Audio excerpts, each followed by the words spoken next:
Chapter 551. Dr. Holland, the world needs your help. Batman said stiffly. He didn't have a good impression of this kind of person who didn't do their job and turned the world into a mess. Although that saying wasn't popular in this world, Batman had always been an example of what the greater the power, the greater the responsibility meant. To have the power but not use it, this was a kind of cowardice in his eyes. The middle-aged man turned around. His face was full of fatigue as he looked at the three uninvited strangers.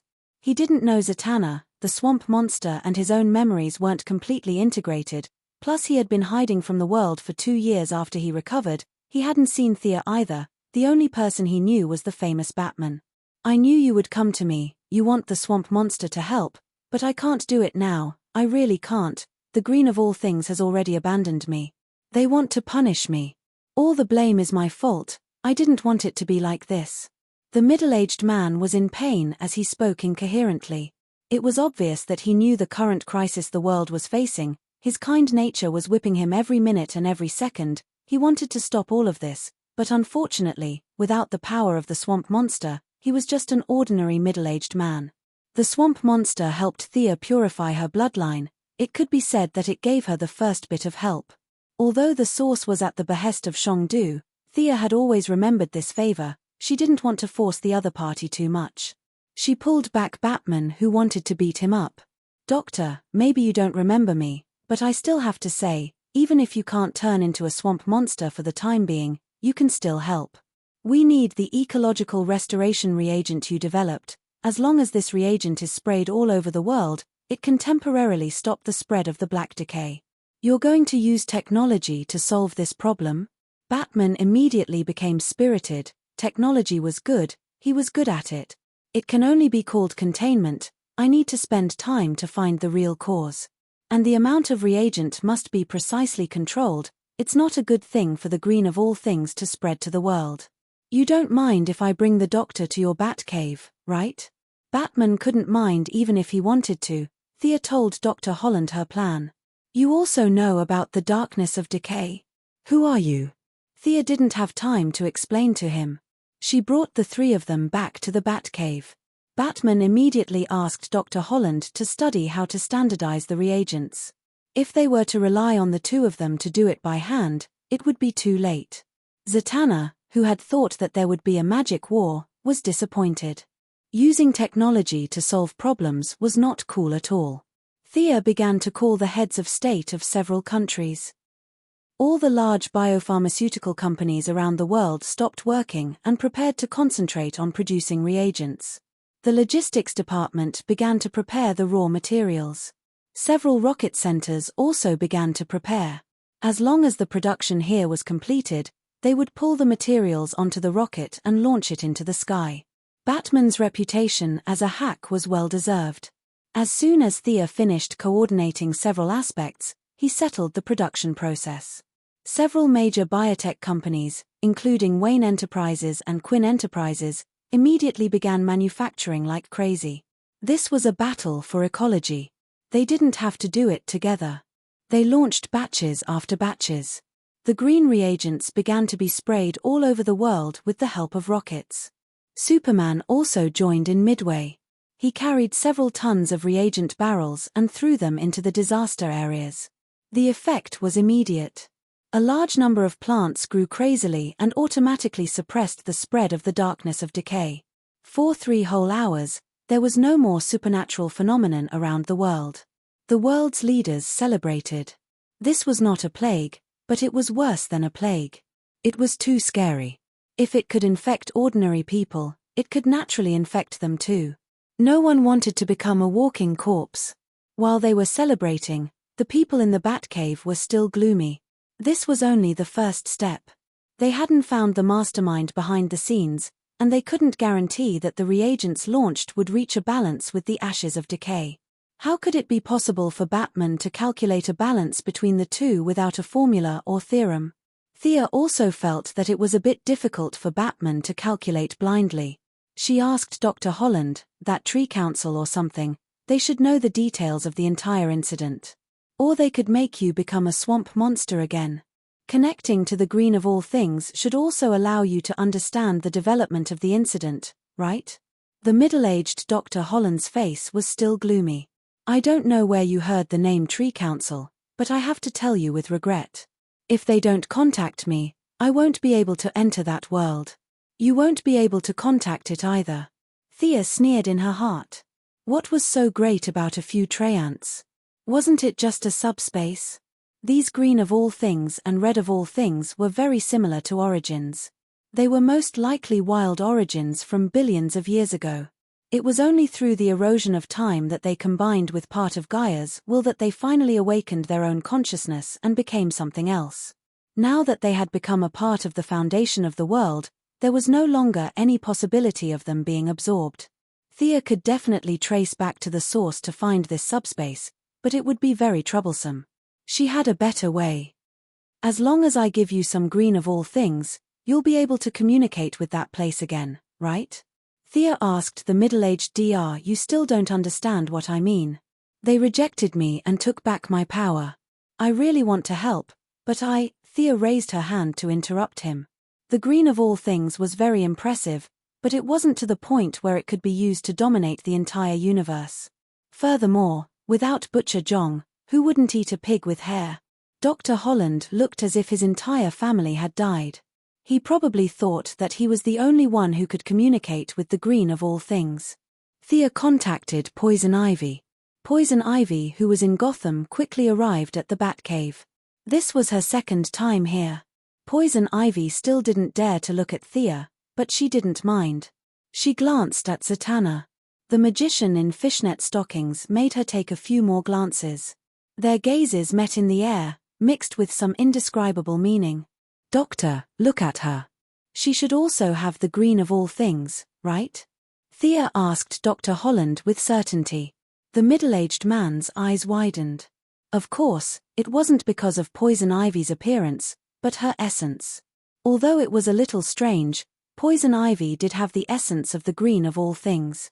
It was as bright as a lamp in his eyes.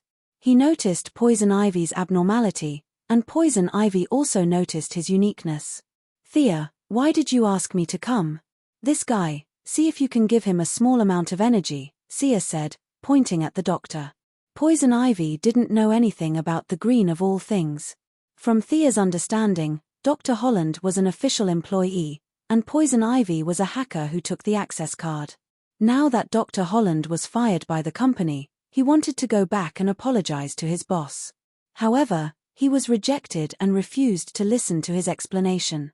Therefore, his last resort was to ask for Poison Ivy's help. Although the way to obtain it was different, the essence of the power was the same. Poison Ivy just had to give Dr. Holland a little green leaf, and he would be able to extract the green of all things that he could use. This is enough. I've found the entrance to the green of all things. At this moment, many vines suddenly appeared on Dr. Holland's body, and many ancient patterns appeared on his face. He remembered his mission and didn't waste any energy on his body. Instead, he immediately communicated with the green of all things. He only closed his eyes for a moment, and he established a connection with the other side. Using this connection, he opened a small gap in the green of all things. I want to see what the green of all things is. Thea had been tracking his spiritual signal for a long time. Seeing Dr. Holland open a small gap, she immediately activated her divine power and chose to force her way in. Chapter 552. Dr. Alec Holland was dumbfounded. His eyes were blank as he said, "It's impossible for outsiders to enter the green of all things," Thea scoffed. It was true that ordinary people couldn't enter, but for a god, a subspace couldn't stop her at all. After testing the vastness of the space on the other side, she used all her strength and squeezed her body and mind into the space. She even dragged Batman, Zatanna, and Poison Ivy into the space. In the end, she even called out to the middle-aged doctor, "Dr. Holland, come in, your old friends are waiting for you." Dr. Holland could only smile bitterly. He felt that his old friends were going to be in trouble today, so he walked in with the mentality of watching a good show. Yes, Thea used her divine power to force open a big hole.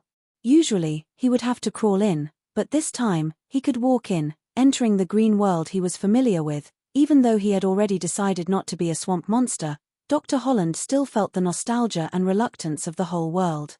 The whole world cheered for his return. This was his world, and he was born to be a part of it. But before he could sigh, trouble came knocking on his door. A green humanoid monster roared at him, "Alec Holland, how dare you bring an outsider in here?" Dr. Holland felt wronged. "Did I bring this here? Are you blind? Can't you see that I'm the last one?"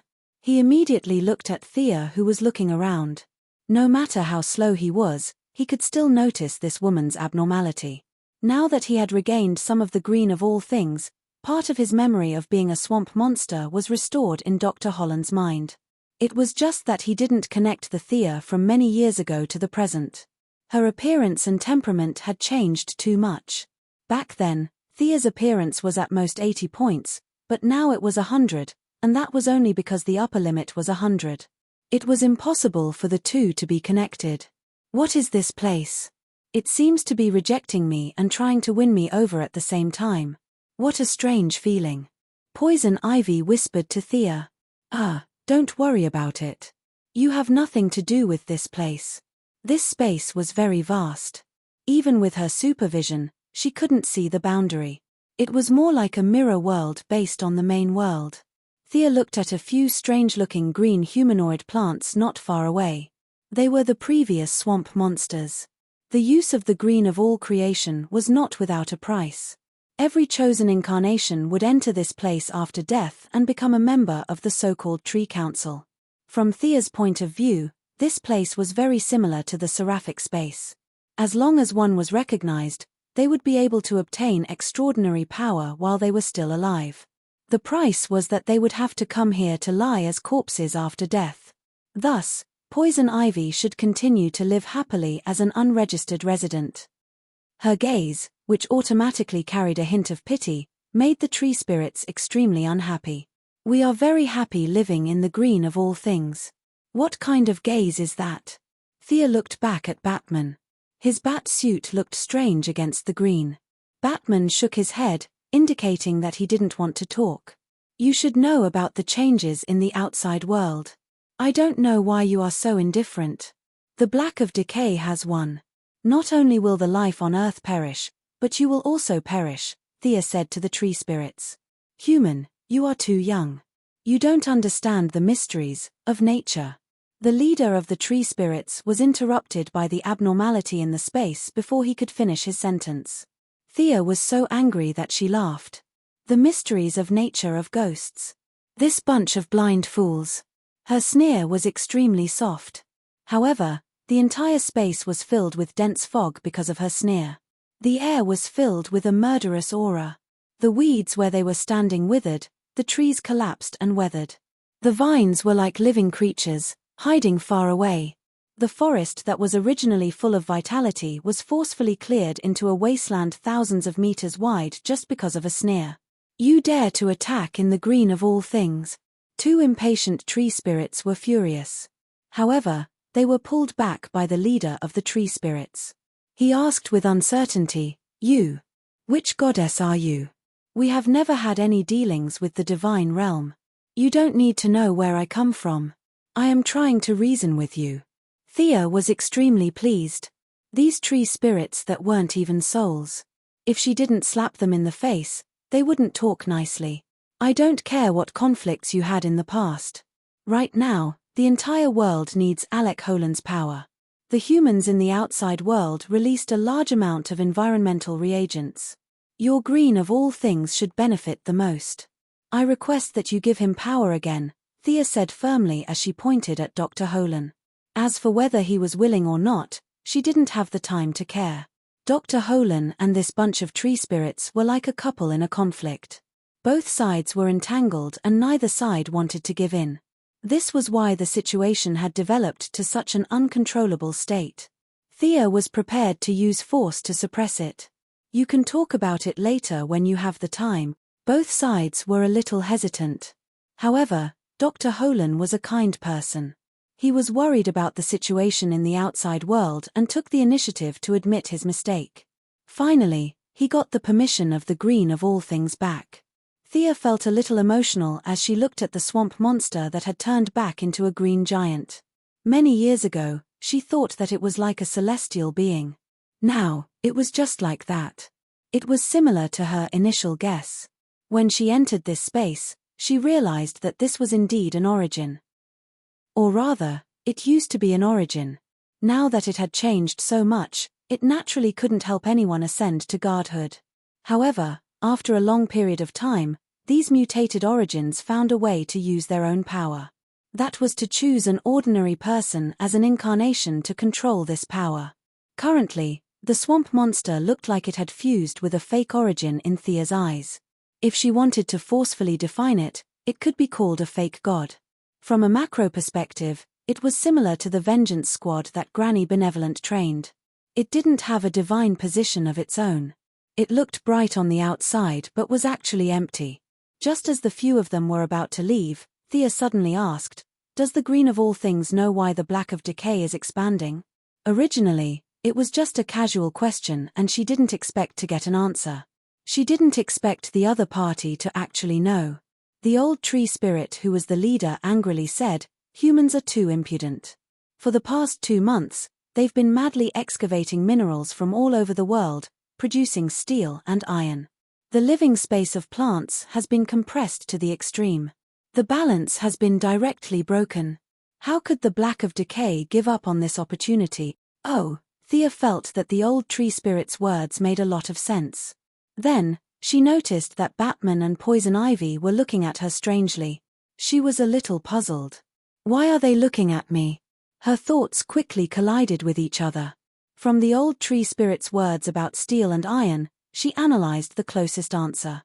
Could it be that my Pacific Rim project pushed the humans to go on a rampage and destroy the environment? Her neck stiffened as she looked at Batman with a guilty conscience. The other party nodded at her very discreetly. Thea could only make a facepalm face expression. So the source of all this was because of her. Chapter 553. Miss Thea knew the cruel truth, but she was not embarrassed at all. She left the green of all things expressionlessly. Since the environment was already destroyed, there was no point in saying anything else. Returning to the Batcave, the swamp monster who had regained his power could now sense the details of the natural world. Using the information he had, Batman could finally come up with a general spray concentration list. It could suppress the black decay, but not let the green of all things overflow. The most pressing problem was basically solved, but how to stop the black decay became a new problem. According to the swamp monster's feedback, the black decay had been fighting back. Its strength was sometimes strong and sometimes weak, making it hard to figure out. Thea and Batman both felt that there was a mastermind behind the scenes. Analyzing the cause of the incident, finding the mastermind, and finally beating the mastermind to a pulp, this was how Batman did things in Gotham for more than 10 years. Although the method was a little rough, this process could solve more than 90% of the problems in the world. Thea could not come up with a better solution at the moment. The only problem was, where was the mastermind? Maybe Abby can help me open a passage to the black decay. The swamp monster probed. No need, the black decay's time flow is too different from the outside world. The green of all things are plants, so their time flow is the same as ours. The black decay is the dead, so I don't think they need time. Get rid of this idea immediately. Don't go in. Thea immediately rejected his idea. In the original timeline, the green of all things warrior and the animal hero valued by the red of all things warrior, these two hot-blooded youths wanted to fight back and plunged into the black decay. The ratio of time between the two worlds was 1 minute compared to 1 year. This was because they had taken away most of the power of the green of all things and the red of all things. When they came out, they discovered that the balance had been broken. The entire world had been tainted by the black of decay, turning into a country of decay. In the outside world, in just a year, all the Supermen, Wonder Women, and Flash had died. How could the word tragic describe it? Thea would never allow them to do such a brainless thing. Miss Abby, whom the swamp monster mentioned, was also a tragedy. She was the lover of the swamp monster, but at the same time, she was also the embodiment of the darkness of decay. The two of them acted out the natural world's Romeo and Juliet. In the end, Both of them abandoned their human identities and became part of the balance of nature. Thea roughly knew who this person was. She didn't ask in detail, but Batman wouldn't let go of these details. Who was Abby? Where was she? What was her surname? What was her name? What did her ancestors do? He repeatedly asked a bunch of questions that confused the swamp monster. This person is very important. We should keep him within our sights and protect him. Batman's questioning was very skillful, and it was easy for him to extract a lot of information from the swamp monster's mouth. He immediately realized the content of the information. Thea also supported this suggestion. Not going to the dark side of decay was not in conflict with protecting Abby. These female leads were all weak, but they loved to seek death. Once Abby died, it would mean that the dark side of decay would have another powerful general, which would be even more troublesome. Zatanna, who had been idle all this time, took a photo of Abby and volunteered to pick her up. Thea began to think about the issue of all beings red. In the original spacetime, Animal Hero represented all beings red. In this spacetime, she didn't know whether the other party was more low-key or had not officially launched the Animal Hero banner. There was no relevant information on the internet at all. Doctor, can you try to contact all beings red? We need its power. We don't have the same source of power. How can I contact it? The swamp monster's voice was very low. He felt that Thea was joking. All beings red represents life. Let's not talk about humans for now. Animals in the wild will definitely eat plants. Maybe you can think of a way from this. Otherwise, we won't be able to find all beings red in the sea of people. Seeing that he still didn't understand, Thea could only explain it to him in detail. You see, large animals eat small animals, and small animals eat plants. Our ecological chain is like this, right? The swamp monster nodded. Thea continued, if a small animal eats a plant but doesn't have time to digest it before it is swallowed by another large animal, then in theory, you can use the undigested plant to sense the trajectory of life. Relying on this network between creatures, you may be able to find clues about all beings red. Thea had never looked for it herself. She could only give a general idea based on guesses. The key points still needed to be figured out by the swamp monster himself. However, he was a doctor after all, so his IQ shouldn't be low. The swamp monster was like he was holding back a big move. After a long time, he said with some uncertainty, there's a vague reaction, but I can sense two targets. Animal Hero and his daughter. As soon as this idea popped up in Thea's mind, she knew that she guessed wrong. The swamp monster continued, one is in California, and the other seems to be in San Francisco. Thea was a little confused by the two targets. Since she couldn't figure it out, she decided not to think about it. No matter who it was, she would pull them back first. Batman expressed strong opposition to pulling so many irrelevant people into the Batcave. What the hell? My place is almost a tourist attraction. Can't you see that Batgirl and the third-generation Robin don't dare to come in? Thea thought it made sense. It was indeed not appropriate to come to the Batcave. She was not afraid of exposing her identity. There were plenty of venues. They agreed to meet in the metropolis later. 2 years ago, Quinn Group bought a huge building complex in the metropolis with all kinds of entertainment and training facilities. Originally, they planned to attract members and build a luxurious club. Unfortunately, the metropolis had never been peaceful, and it was not opened for business after it was built. At first, she didn't pay much attention to it. Later, she accidentally passed by in a car and found that the building was a bit like the Justice League's Hall of Justice in terms of location and architectural style. Now, the place was still on hold. She left the address of the place. It was located in the west of the city center, not far from the headquarters of the Daily Planet. The environment was beautiful, transportation was convenient, and all kinds of supporting facilities were complete. Thea told them to meet there later. Then, she and Batman split up to look for people. The swamp monster could turn into thousands of plants, and he could give them vague directions. Poison Ivy felt that Zatanna had not come back for a long time.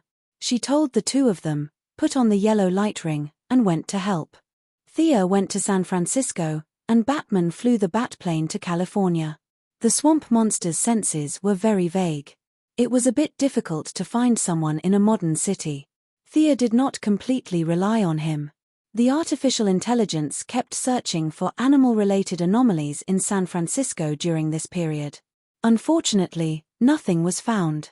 The city was not rich, and the poor did not have the habit of entering their daily lives into the internet. Gideon expanded the search range several times, but the results were the same. If there was nothing, no matter how smart it was, it could not find it. Chapter 554. Which superhero lived here? Thea thought for a while, but she had no clue. There were too many superheroes, and this was a real world. Many characters wouldn't choose a city and wouldn't move even if they died. The swamp monster led them to a huge slum and announced the end of the quest. Batman was also at a stalemate. He had to find a man or woman without a name or surname, which was also a challenge for Batman, who was bursting with intelligence. Thea put on her invisibility spell and started to wander around the area. She didn't find any traces of superheroes from the local police station. She felt that her target was probably not Animal Hero. The owner of all beings Red must be a mutant. She searched a few hospitals nearby, but other than lamenting that the poorer a place was, the more expensive the medical treatment was, there was nothing else. She took out Croydon's compass, but there were too few search conditions. She didn't know if the person was a man or a woman. The compass spun for a long time but didn't find anything. After that, Thea was confused.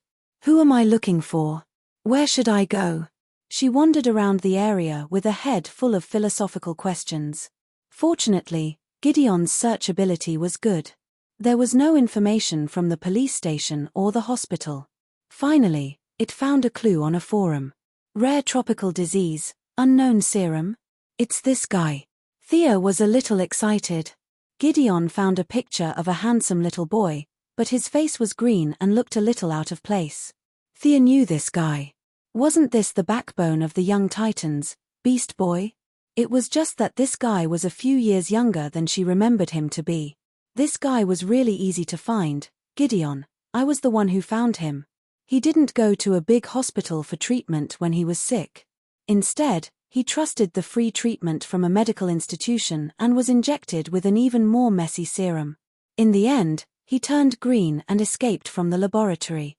With a face, it was much easier to find him. The huge satellite started to operate, and all kinds of facial recognition were screened through the cameras on the streets. Thea took out the compass to confirm the location. 3 minutes later, she was standing in front of a bungalow. She gently knocked on the door and found that no one answered. Activating her supervision, she saw the scene in the room and smiled playfully. She pushed the door open and walked in. The smell of life in the house was very strong. Bread was being baked in the oven not far away, and there was a plate of sausages on the table in the living room. However, the house was quiet. Is anyone here? Thea felt that this guy was quite good at pretending, so she didn't mind playing along with him. The room was so quiet that only her footsteps could be heard.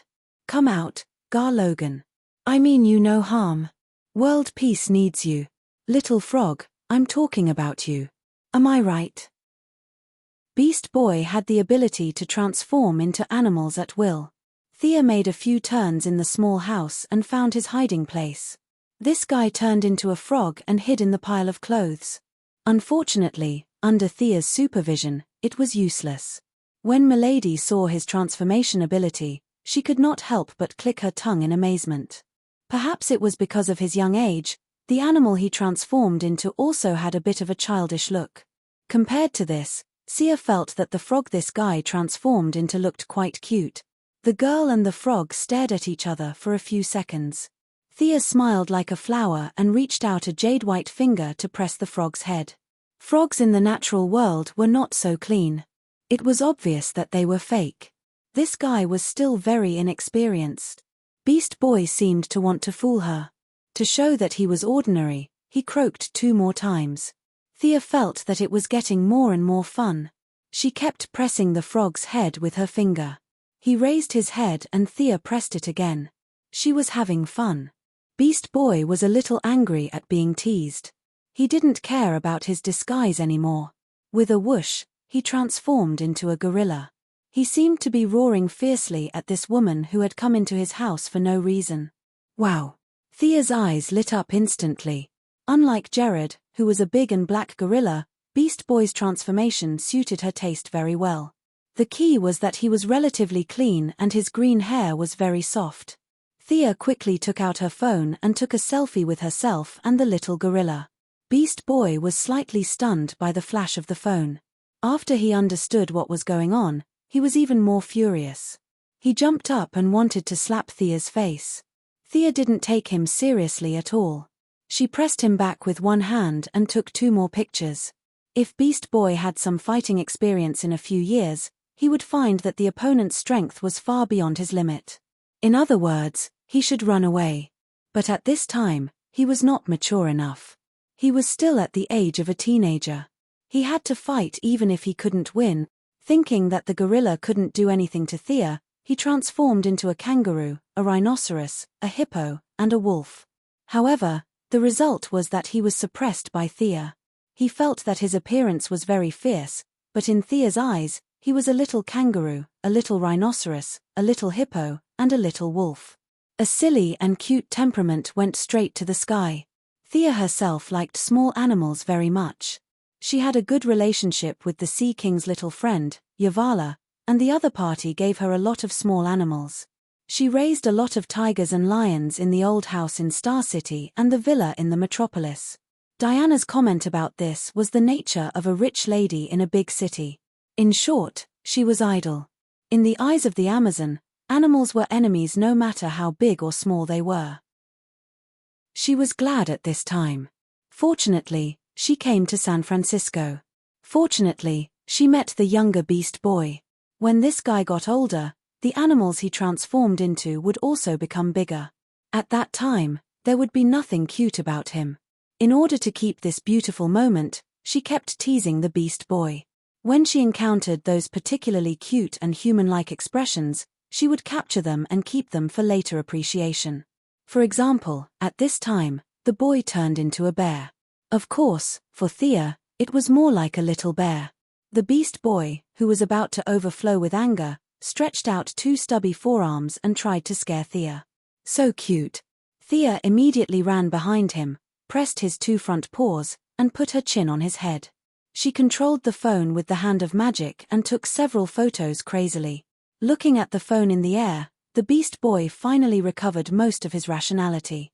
He realized that this woman was a bit out of the ordinary, and cold sweat came down his face. Thea was more and more satisfied with the human-like expression of fear on the little bear's face. She bound him with her mental power, squatted on his hand, and made a peace sign to take more than 10 photos. She took back the phone and looked at the effect. It was really quite good. Thea was going to show it to Diana next time. She always felt that it was her responsibility to cultivate the Valkyrie's love for small animals. Chapter 555. The pale-faced Beast Boy struggled with all his might, but Thea's restraint was not something that could be broken through by brute force. He tried several times but found that he could not break free at all. The real Beast Boy finally understood what was going on. He lay on the ground, trembling all over. Could it be that he broke it? Thea quickly deactivated the magic. Beast Boy's reaction was not slow. He realized that he had regained his freedom and turned into a cheetah. He rushed to the window. In his mind, as long as he broke through the glass and went outside, he would be safe. He was familiar with the surroundings and could get rid of this unknown woman. It was a good idea, but reality gave him a cruel blow. He crashed into the glass of his house with the force of a thunderbolt. The glass, which could be smashed with a coin in the past, was as hard as a rock today. Clang! With a muffled sound, Beast Boy sat on the ground in a daze. He looked at the window dizzily and his eyes were filled with despair. Thea laughed so hard that she fell down. She did not dare to hit the wall. This house that was sealed by her simple magic would not be able to withstand her fists now. Just as Beast Boy was doubting whether he could see the sun tomorrow, a phone call allowed him to escape the clutches of the female devil temporarily. Thea looked at the phone. It was Batman calling. She shouted at Beast Boy, Deactivate your transformation and stay here. You can't escape from me. She then picked up the phone. Batman's voice came through as usual. I've found Buddy Baker's family. How are things on your side? Thea's supervision saw Beast Boy looking around the house for an exit. Unfortunately, he did not understand the mystery of magic. She calmly replied to Batman, I've found them, but this is a child. I need to talk to his parents again. Garland Logan was only 9 years old. The bad guys could kidnap him directly, but the heroes still had to consider the consequences. Then be quick. Batman hung up the phone very simply. Hearing that she had ended the call, Beast Boy, who had yet to find an escape route, could only deactivate his transformation and slowly walk out. The green-haired, green-skinned, green-eyed Beast Boy, who was wearing a red tracksuit, saw Thea sitting on his sofa and kept looking at her. He was so scared that he stood far away in fear. You probably didn't hear what I said before, so I'll say it again. There's a big problem with the operation of the world, big trouble, and we need your power. This time, Thea was a lot more serious. Although there was still a smile on her face, a 9-year-old child couldn't see it. Little Beast was young and occasionally a little silly, but he was very smart. He thought that if Thea, who was so powerful, was looking for him, then the trouble she was talking about must be very dangerous. She immediately shook her head and said, I'm still young. I don't know how to do anything. She was very careful and revealed the face of a child who was about to be abducted. Thea looked at him carefully and didn't say anything. Animal Man was a legitimate chosen of all beings red. This guy was similar to Poison Ivy, who also took advantage of the loopholes to obtain some of the power of all beings red. No matter what, there was no harm in bringing him along. He didn't look like he came from a good family, but he didn't do anything evil despite having such a strong ability. It was obvious that he was a natural-born superhero. Thea's ability to bluff people was almost maxed out. She immediately started to analyze the seriousness of the current situation and pointed out the value of his ability. Looking at the whole human race, she raised his importance to an unparalleled level. Even if this incident is over, you still need to train your own ability, as well as basic social interaction and school. These are all things you need. Speaking of school, Beast Boy was a little depressed. My classmates in school are avoiding me, my skin. Thea felt that it was far more than what he said. Bad kids were everywhere in America. It would be a joke if she didn't bully a green-skinned one when she suddenly saw one. Like Superman, The Flash, and so on, they were all bullied when they were young. Furthermore, Beast Boy was so green-skinned, it was normal for him to be treated with disdain and beaten up. Those with a weak temperament would become villains when they grew up with abilities. Those with a strong temperament would become heroes when they grew up. This was a very important mental journey. She wasn't prepared to interfere with other people's growth process. Instead, she sat quietly on the sofa and waited for something. What are you waiting for? Where are you protecting world peace? In San Francisco? Beast Boy asked tentatively. I'm waiting for your parents. I'm not a bad person. There are a lot of things that I need to explain to them. Also, you have to come with me to the metropolis. All the resistance forces are gathered there. Beast Boy's mind instantly flashed with a bunch of righteous heroes fighting monsters. As a kind-hearted person, he felt that it was very emotional. However, he quickly realized something. My parents get off work very late. They won't be home so early. Don't worry. 3 minutes ago, I bought your father's transportation company and your mother's supermarket. They're on their way home, Thea said lightly. It was only a few million. It wasn't worth mentioning at all. Beast Boy's mouth formed an O shape. He stared blankly at the Demon Queen. He was still young and didn't know what all this meant. Thea closed her eyes and waited for 10 minutes. A middle-aged couple walked in. Mr. Logan had grown a big beer belly in his middle age. He looked a little worried. At the same time, he didn't have any sideburns on his face and 3 sharp blades wouldn't come out of his hands. Thea felt a lot more relieved. Unlike the 9-year-old Beast Boy, the couple knew Thea. At least, they had seen her on TV. Now that they heard her solemnly say that there was a world crisis and that she needed their son's help, the two of them felt dizzy as if they were in a dream. Thanks to CNN's fearless reporting, many citizens also knew that strange things were happening around the world. However, they felt that it was very far away from them and treated it as a topic of conversation. Now, a heavyweight like Thea was talking to them face to face. She even bought the companies that they worked for in order to save time. The leaders of the companies urged them to go home to discuss this matter. The two of them felt that the survival of the entire human race was on their shoulders.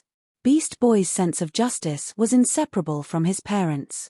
The couple quickly made up their minds and agreed to let Thea take Beast Boy away. "I'll bring him back safely. Don't worry, the other adult is the main force. Jared Logan's power is just a precaution."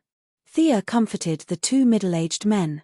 Her celebrity status was still very useful. Although the two of them were still worried, they still let Thea take their son away. Teleporting in front of ordinary people was an unusual thing that would increase the psychological pressure on the two. They would think that their son was going to do a particularly dangerous mission. Thea dragged Beast Boy until they were out of sight before activating the teleportation. Chapter 556. After a simple teleportation, Beast Boy Garland Logan had yet to break free from the melancholy of leaving his parents when he found himself in a strange place. "Kid, welcome to the metropolis," Thea introduced proudly when she saw Beast Boy poking his head out to look around. "Huh? The metropolis?" They were thousands of miles away in the blink of an eye. Beast Boy did not believe it, but he was still traumatized by Thea's teasing, so he did not dare to refute. When they entered the Hall of Justice that Thea named herself, Poison Ivy and Zatanna had already returned with the swamp monster's girlfriend, Miss Abby. Batman's fighter jet was still on its way even though it had left earlier. Beast Boy also saw the swamp monster and Poison Ivy, and immediately found his balance. So, he was not the weirdest. Abby, who had a head of silver hair and was dressed fashionably, attracted Thea's attention. At this time, this fashionable woman was hugging the swamp monster, which was covered in vines and did not look like a human. The ghastly scene made her feel a little uncomfortable. She told Beast Boy not to run around and turned to ask Poison Ivy, "What's the delay? With your and Zatanna's strength, what kind of monster can trap you?" Poison Ivy said a little gloomily, "When I arrived, Zatanna was attacking a huge guy made of bones and rotten flesh. It called itself Storm God Seth. My plants did not respond to me at all. I had to rely on the power of the light ring to fight my way out." Storm God Seth. Thea thought about it but could not remember. There were too many gods on Earth in the past, like the Hawaiian shark god that she had killed. It was very obscure and not many people knew about it. Those who did not study the local history would not have heard of it. The Seth that Poison Ivy mentioned also had the same problem. It was most likely a god worshipped by a small tribe. It was taken away by the twilight of the gods and was now pulled up by the black of decay to be a fighter. However, this kind of thing was a weak god when he was alive and was even weaker after death. As one of the new gods, Thea did not take it to heart. He then asked Zatanna about it. As a descendant of Da Vinci and an outstanding mage with a legacy, she should not be afraid of any evil gods. However, the Black of Decay's special characteristic allowed all living things to possess the characteristic of being immortal. Zatanna had taken Seth apart 3 times, and he had been revived with full health. If not for Poison Ivy materializing the lamp ring and giving her a fierce beating, she would not have been able to kill her way out so easily. The few of them chatted for a while, and they all noticed Beast Boy. This child had been quiet for 3 minutes, and then he became active. He looked around and touched many technological devices that he had never seen before. He was curious about everything. When he was playing a game on the computer, he was shocked when he saw the person who walked in. His voice was filled with excitement. "Batman?" This made Thea very unhappy. "You know Batman but not me? Fine, just you wait." However, she did not have time to play with the kid. Instead, she looked at the family of 3 behind Batman. Animal Man, his wife, and daughter were slightly different from Green of Creation. Red of Creation's life force was as described, with a bit of fierceness. Animal Man and his daughter's life force was very strong in Thea's eyes. Thea and Batman looked at each other and nodded. Everyone started the meeting. As a superhero who had protected Gotham for more than 10 years, Batman's reputation was unparalleled. This could be seen from the fact that Beast Boy knew Batman but not Thea. The task of explaining the situation was automatically handed over to him. Thea was sitting on the side. She was sorting out the photos she had just taken. She was going to choose some with beautiful angles and clear views to send to Diana. It would be even better if she could use this to cultivate her love for small animals. The two had chatted on the phone for a long time. Diana had asked if she needed her to come back and help. Thea thought about it and did not agree. In the face of this corrosive energy, physical attacks were not very useful. Diana should focus on finding her own source. Beast Boy, who had been watching her with his sharp eyes, naturally saw her actions. However, because Batman was still talking in the middle, Beast Boy resisted the idea of biting Thea. Beast Boy, who tended to be hyperactive, was quickly attracted to Animal Man Buddy Baker, who was not far away. The irresponsible Thea did not tell him about Red of Creation. He only felt that this stern-looking uncle looked very friendly. As for the uncle's daughter, Maxine Baker, an 8-year-old girl made him feel even closer. Although he was still young, the thought of protecting this girl who was 1 year younger than him appeared in Beast Boy's mind for the first time. I can't let anyone or anything hurt her, the 9-year-old Beast Boy, Gar Logan, said to himself. Just as he was letting his imagination run wild, a muffled bang attracted his attention. He saw the stern-looking Uncle Buddy Baker slamming the table angrily. The reagents you sprayed all over the world are also suppressed in the Red of Creation. They are very dissatisfied. The green of all things is the main force against the black of decay. All the plants in the world are resisting. What's there to be dissatisfied about just sitting back and enjoying the fruits of others' labor? The swamp monster didn't speak quickly, but his choice of words was definitely not polite. Then why are you looking for me? I can protect my wife and daughter. The swamp monster's blunt words made this animal man, who had been modified by Red of Creation, even more dissatisfied. Batman coughed twice and signaled Thea to stop playing with her phone. It was her turn to speak. After Thea became a god, her senses had reached a new level. She would know when someone called her name. She could sense when someone looked at her. She immediately put away her phone and put on a serious face. "Oh, Mr. Baker, I think you've misunderstood. We're not looking for you. You should be looking for us. Maintaining the balance of all things is your business. Because you don't communicate or cooperate with each other, it triggered the current crisis on Earth.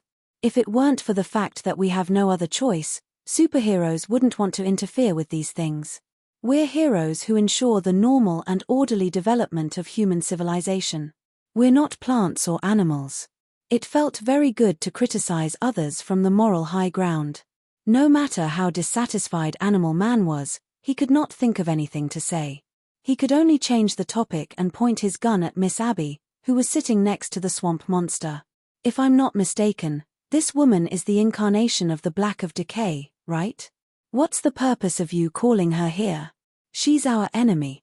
Animal Man pointed at Abby and said, "Shut up, Abby is not a bad person.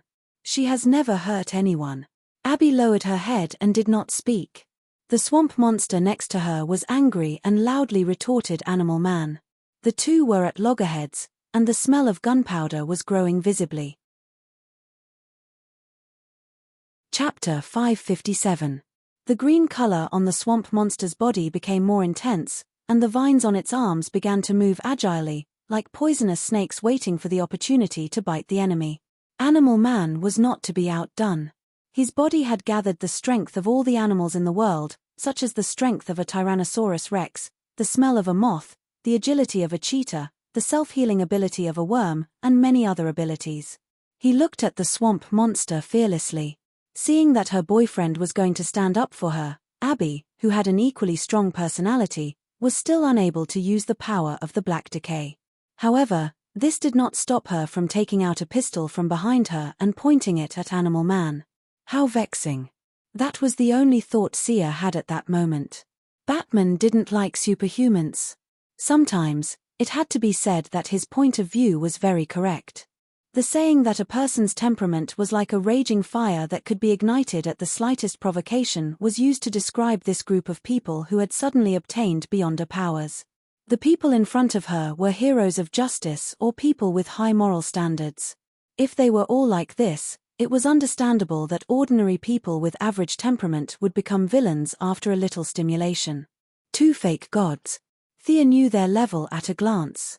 They were similar to Grandma's nemesis team. They did not have a divine position, but they had some power of the origin. The fake gods on Apocalypse Star had been brainwashed by Grandma, so there was almost no possibility of them losing control. However, there were no such top talents on Earth. The sudden increase in power made the two of them a little unbalanced. The two in front of her had not reached their peak. They could only be said to have the fake god model, but their level was not full. Fake gods were a joke in Thea's eyes. They were flashy but not practical. She did not care about the two who had not reached their full level. Sit down. Her voice was soft and slow. No one in the room heard it. The two who had accidentally fired their guns felt a huge pressure. It was not a physical pressure, but a heavy pressure that emerged from the depths of their souls. They had a very mysterious feeling that if they did not sit down, their souls would be crushed. The two of them sat down slowly, dumbfounded. Abby, who was holding a pistol, saw that the situation had calmed down. She did not know what had happened, but she sat back down obediently. Batman spoke again. The black decay is only temporarily contained. It is fighting back every minute and every second of our conversation. I would like to ask Miss Abby, is there a mastermind behind everything? Everyone's eyes focused on the silver-haired woman's face. Even though Miss Abby was famous for being a man, she was still a little embarrassed at this moment. She stammered and could not say anything. He didn't need to learn facial expressions to know that she didn't have any information at all. Batman could only look at Thea. What should he do now? Shall we gather all the relevant people together and hold a democratic meeting? Thea thought for a moment. Can Miss Abby still connect to the black of decay? The silver-haired woman's shoulders trembled in fear, as if she had thought of something bad. She hesitated for a moment before saying, all these years, I've been in the green of all creation environment to suppress the call of the black of decay. As long as I don't die, I should be able to connect. Why? Do you want to go in and ask? Is it the same as the green of all creation before? Batman asked tentatively. I'm not going. The flow of time between the two worlds is different. I haven't reached the point where I can ignore time. Thea firmly rejected this proposal. After fusing with the source, her life had reached an infinite number, but it didn't mean that she could ignore time. New gods who fused with the source could cross the two ends of the timeline. The source was her, and she was the source. The source was at the beginning of time, and she was at the end of time. This was the main reason why their lives were infinite. Now, even if there was a flashpoint incident, she would not be afraid as she was standing at the source. She was eternal.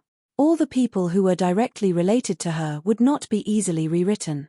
Even if they were rewritten, the timeline would quickly correct them automatically. Even if there was a situation where Moira was erased, the timeline would automatically jump out a sister with the same bloodline as Moira. Thea would fall in love with Malcolm. Regardless of time and place, the one who would be born would be Thea. This unreasonable and unscientific ability was the passive attribute given to her by the source. She was trade itself and wealth itself. Unless these two were erased, she would continue to exist. However, even with such an awesome ability, the flow of time would still work on her. The flow of time between the two worlds would still be in effect. Why would she go to the black of decay for a vacation? She didn't want to comprehend the deity of decay. It didn't match her inherent style at all. I'm definitely not going. I suggest that you guys don't go either. But if Miss Abby wants to avoid the connection of the black of decay forever, I have a way. Thea suddenly thought of an idea. What way?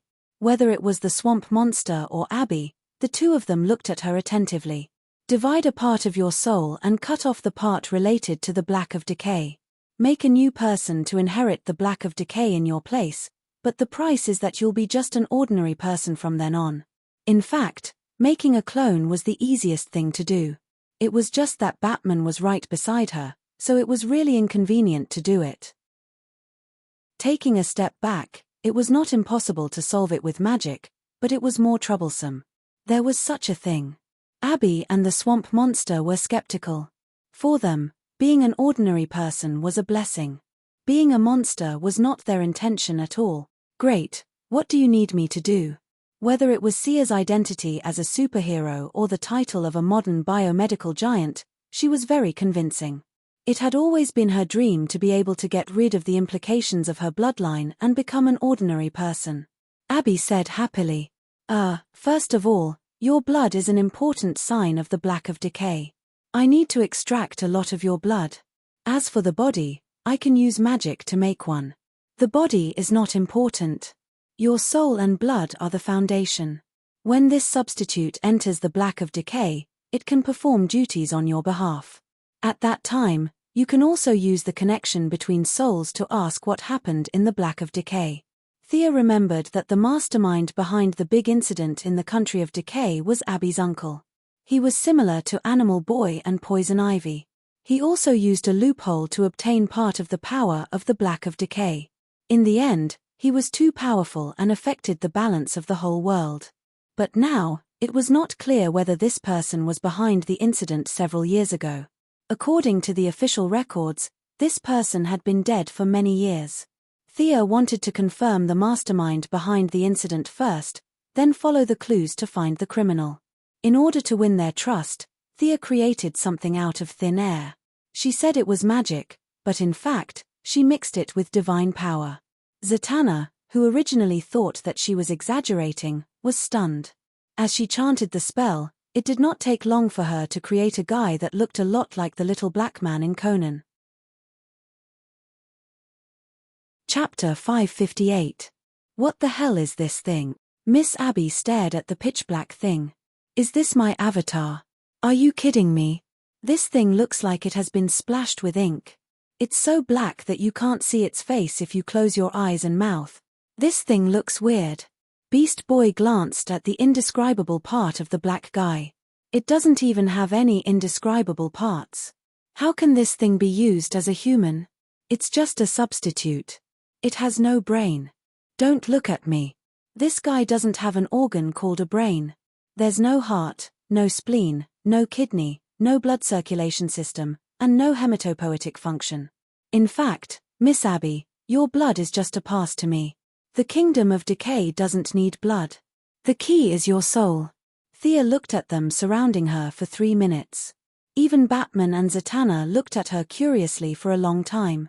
She hurriedly explained to them. It's not that I'm not good at learning, it's just that I don't need those things. For us, we need a human face as a recognition standard. But for the kingdom of decay, they look at blood and a deeper level of the soul. Am I right? Green of all things and red of all things? Thea turned to ask Swamp Monster and Animal Man. Both of them felt that what she said was specious. They were all modern people and only knew a little about such a mysterious thing. They both pretended to know and nodded. The second step, draw blood. Miss Abby, lie down in it. Thea took out a very famous medical cabin. Now this thing was spread all over the world. 70% of the world's medical workers were forced to change their profession because of it. The good thing was that everyone was used to it. Miss Abby didn't hesitate too much and lay down in it. In less than 10 minutes, 10% of her blood was drawn. The medical cabin didn't just draw blood. At the same time, she was injected with an injection to mobilize her hematopoietic function. Even if she lost 10% of her blood, Miss Abby still looked normal when she came out of the medical cabin. Dividing the soul was not a small matter and definitely couldn't be performed in public. This was Thea's place. She pulled Miss Abby to a small room at the side. For bad people, she could just directly draw their souls. There were many spells in Morgan Le Fay's magic book that could do this, but Thea's current identity of justice made it impossible for her to do things so simply and violently. Fortunately, this was not a problem for her. She directly used the wealth god power's bewitching ability to enter the deepest part of her soul. How unbearable. In the spiritual world, Thea saw Miss Abby's soul. Her mortal-level spiritual power had been corroded and riddled with holes. Countless monsters that could only be seen in nightmares were running rampant in her spiritual world. They were old, rotten, and the entire spiritual world was filled with destruction. Even though she was already a god, Thea was still choked by the rotten smell in Miss Abby's soul. It was not because she had done many bad things, but because of her nature. This kind of essence could make a spiritual body without the five senses feel rotten, which meant that the other party had infiltrated very deeply. After adjusting the synchronization of their souls, Thea began to slowly exert her strength, using her own strength to drive Miss Abby's soul out of her body. A stench that was 10,000 times worse than stinky tofu and rotten eggs began to fill the room. Thea almost fainted from the smell. She hurriedly set up a barrier on the surface of Abby's soul. If this stench spread out, at least a third of the citizens of the metropolis would die. After everything was set up, she had time to observe the other party's soul. It was not an exaggeration to say that it was shocking. A normal person's soul was colorless and transparent, but some mags' souls showed the color of magic when they were alive. That was because magic had penetrated part of their soul essence.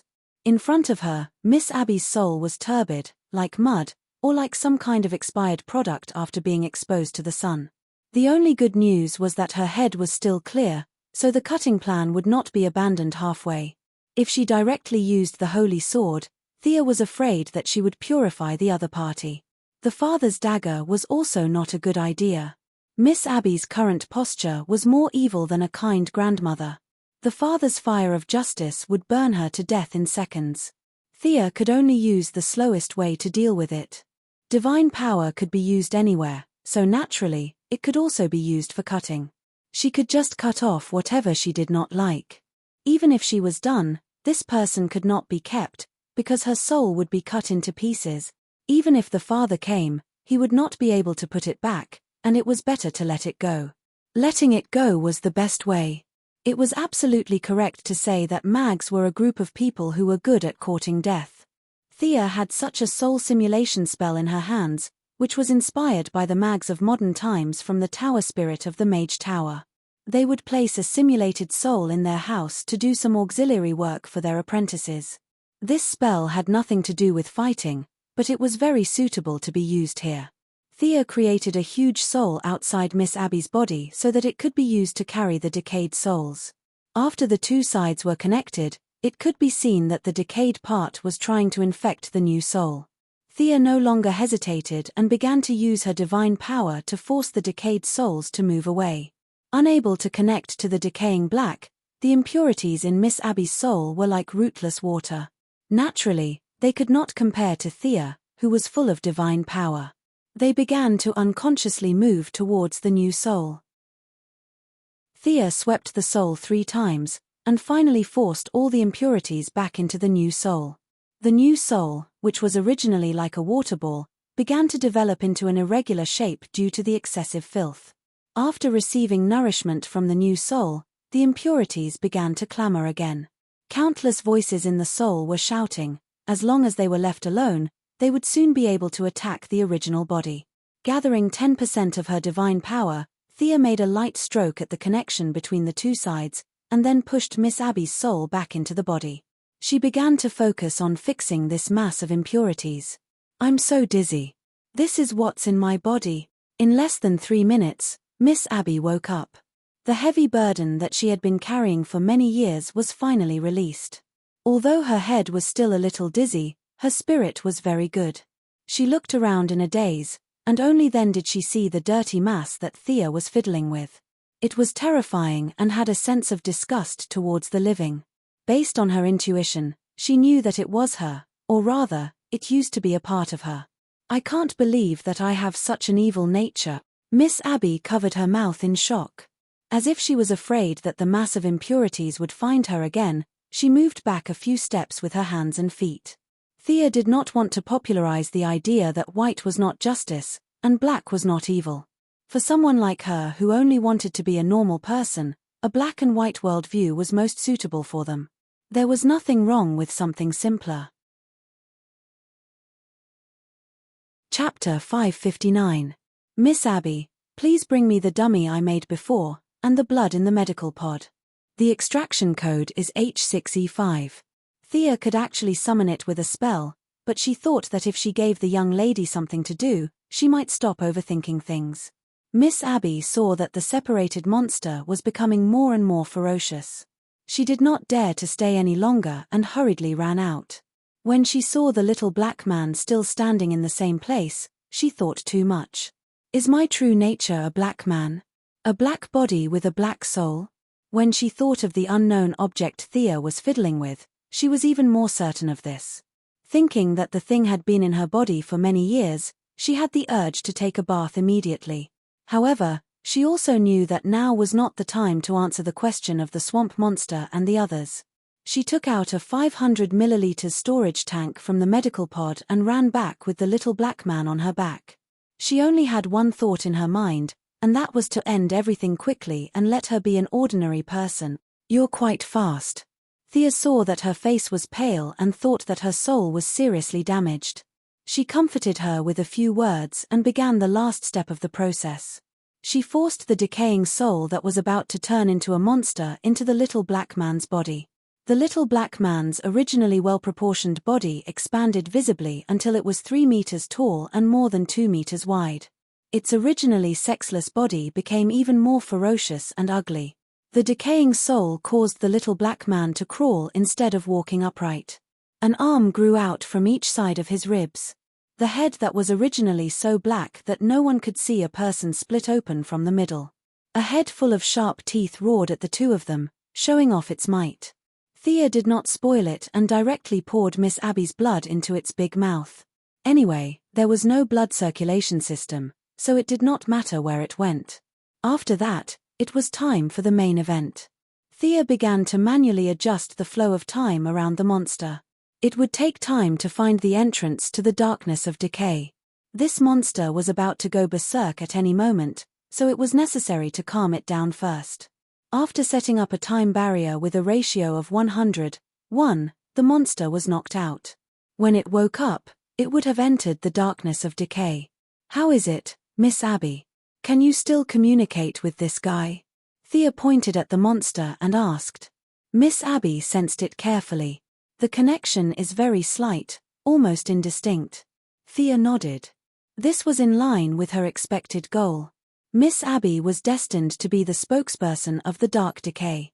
Now that she had cut her, even if the effect of the doppelganger was good, the connection between them would not be completely cut off. I know it's a bit difficult, but you have to communicate with it again. Only by controlling it can we understand what happened in the black decay. It is temporarily trapped by my magic. It is not difficult for me to destroy it, but the difficult part is communicating with it. You are originally one with it, and with that trace of feeling, you are the only one who can control it. As long as it inherits your original position in the darkness of decay and does not wantonly destroy it, all of this will truly end. Let it calm down and accept your control. This is fate. You cannot avoid it. Thea broke down the logic and explained it to Miss Abby. Miss Abby's manly personality finally gained the upper hand. She would rather die than die. After all, she would not be the one to suffer in the end. All she had to do was talk to this monster. Let's do it. Following the method Thea taught her, with the help of the inherent connection, she began to calm the monster that had fallen into chaos due to her soul being sliced. This was originally a part of her, and they were of the same origin. The monster whose body was unconscious but whose soul was still roaring angrily discovered Miss Abby. It was still the same familiar voice and smell. The split soul felt the existence of the main body, and like an abandoned child, it kept crying in the soul world. The manic thoughts were gradually calmed down, and the evil-looking soul slowly calmed down. Thea did not retract her magic. A time barrier with a ratio of 100:1 was just right. Such a slow flow of time could reduce some of its hostility. When it finally adapted and accepted it, and finally became accustomed to it, this process would cause a change in its personality. There were very few people with a slow personality who could be bad. At least, that was what Thea thought. Miss Abby's evil side should not be seen by others. Thea softly told her to continue calming the monster while she walked out. Her. As soon as she walked out, she realized that there was a lot of commotion outside. Uncle, don't hit me. I don't mean any harm. Listen to me. The one who turned into a small cheetah and ran for his life was Beast Boy. Behind him, the one who was so angry that he could not speak was animal hero Buddy Baker. Although he did not have the ability to transform, he also had the speed of a cheetah. The two of them were basically at the same speed, one in front and one behind. Thea was puzzled. She did not know what the two of them were doing.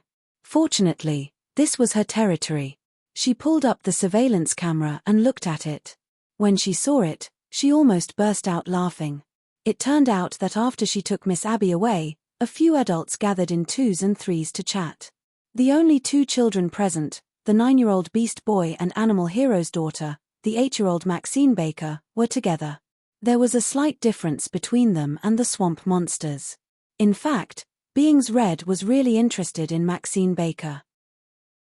This 8-year-old girl was the real representative they had chosen. Animal Hero was just a side character. As the official worker of Beings Red, the little girl's attraction to Beast Boy was not ordinary.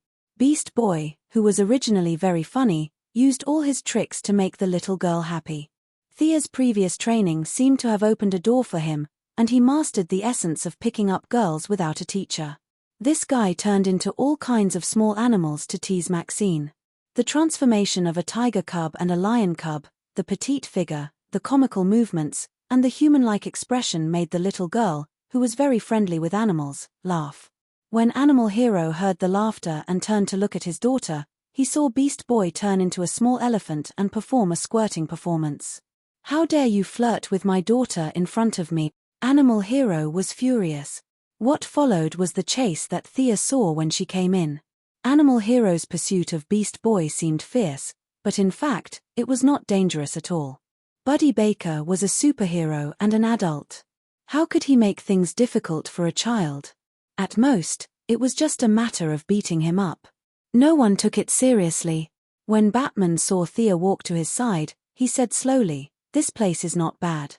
It can be used as a meeting place to discuss problems in the future."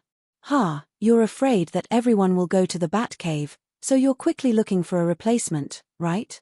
Thea understood his thoughts and nodded in tacit agreement. To be honest, every time they discussed something about world peace and human development, it was really inharmonious to run to his cold cave to discuss it. It was also a good thing that superheroes had an open and above-board meeting place. Chapter 560. The matter of the venue was not important at all. The two of them settled it while chatting. This made a certain someone, who always had a meeting in the Batcave, secretly sigh in relief. "Can we counterattack now?" Animal Man and Beast Boy were still chasing each other, while Thea and Batman were having a serious discussion, forming a very strange scene. Of course, let's go to the first few places where the abnormality was first discovered.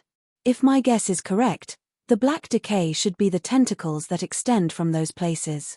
Eliminate the monsters, find the mastermind behind the scenes, and then suppress the spread of the green of all things. At the same time, rely on Miss Abby to find the passage on the other side and put her soul clone in. Thea counted with her fingers as she explained a few steps to Batman. These steps had to be carried out at the same time, and it was really inconvenient to have few people. In addition, coordinating the cooperation was also a very brain-intensive task, so these chores were naturally packed up and handed over to Batman. As a senior among the superheroes, he was indeed very suitable for this task. Just by standing there majestically, Animal Man and Beast Boy automatically stopped chasing each other. Batman said a few words about the next battle arrangement. Superman, who acted as a human flesh-spraying machine, also flew back. He had sprayed 7 or 8 buckets of green reagent, and his cloak and tights were stained with a lot of green. However, this hero, whose duty was to protect humanity, did not have time to care about the issue of clothing. Instead, he asked for the latest information. Hearing that the counterattack was about to begin, Superman also volunteered to participate in the battle. "Batman, having Superman's combat power is enough. You should stay at the back." Thea was afraid that he would be infected by the black decay, and the loss of humanity would be too great. I've done my research. The black decay is spread by mosquitoes and flies, not by air. I'm already prepared. You guys wait. Batman arrogantly left the two in front of him and went to the back to change his clothes. He came out in less than 3 minutes. He was still wearing the black batsuit, but the material of the clothes looked a little familiar to Thea. Now, Batman's entire face was covered, and not a trace of his skin was exposed. His voice was even more dull. Familiar, right? 2 years ago, when you fought with Diana and that guy who jumped out of the sea, you guys defeated a guy called Black Manta. His combat suit was very unique, so I made a copy of it long ago. This suit is airtight, and even nano-sized needles can't pierce it. It's enough to deal with those mosquitoes. Thea could only give him credit. He had nothing better to do, so he decided to copy someone else's battle suit just because it was unique. This was very Batman. However, his judgment was right. Black Manta's battle suit couldn't even get into his body, so dealing with some slightly more powerful mosquitoes was no problem. Thea had a divine body, so the Black Decay's rules couldn't affect her. Superman's body was even worse. If mosquitoes could break through his defense, he should just go back to Kansas and farm. Now that Batman's safety was guaranteed, the three of them were officially a team.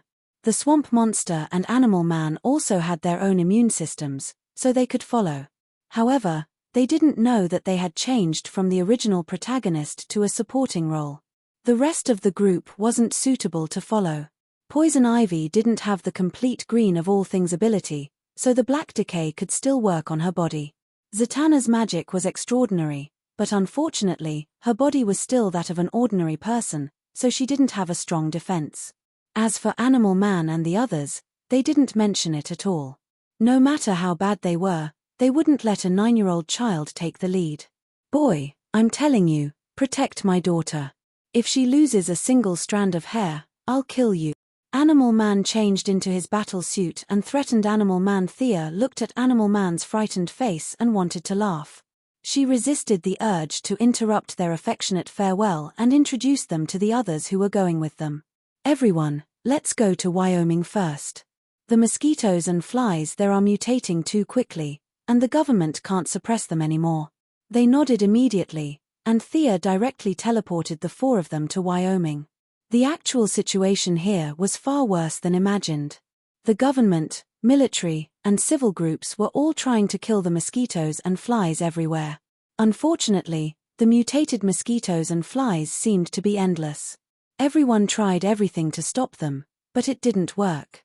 Instead, more people became zombies because of the spread of mosquitoes and flies. The place where the plant growth reagent was sprayed was also a key area. With a large number of plants, they barely managed to maintain a stalemate with the mosquitoes and flies. Looking at the overwhelming number of mosquitoes and flies, Thea felt a little disgusted.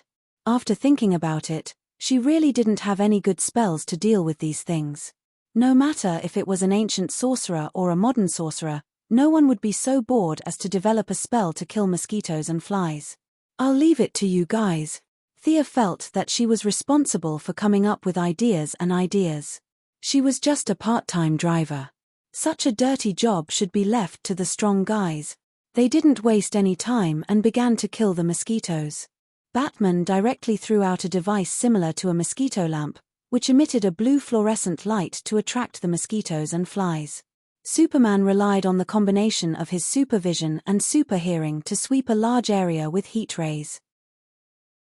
The above 2 were only considered amateurs. The Swamp Monster and Animal Man, who had strong backing, were much more professional. The Swamp Monster directly took over the control of all the plants in the area. Plants had their own way of hunting mosquitoes and flies, but they didn't cooperate before. With the arrival of the Swamp Monster, the plants began to fight back under his command. Many pitcher plants rose from the ground. These plants secreted a kind of juice that was very delicious to the mosquitoes and flies.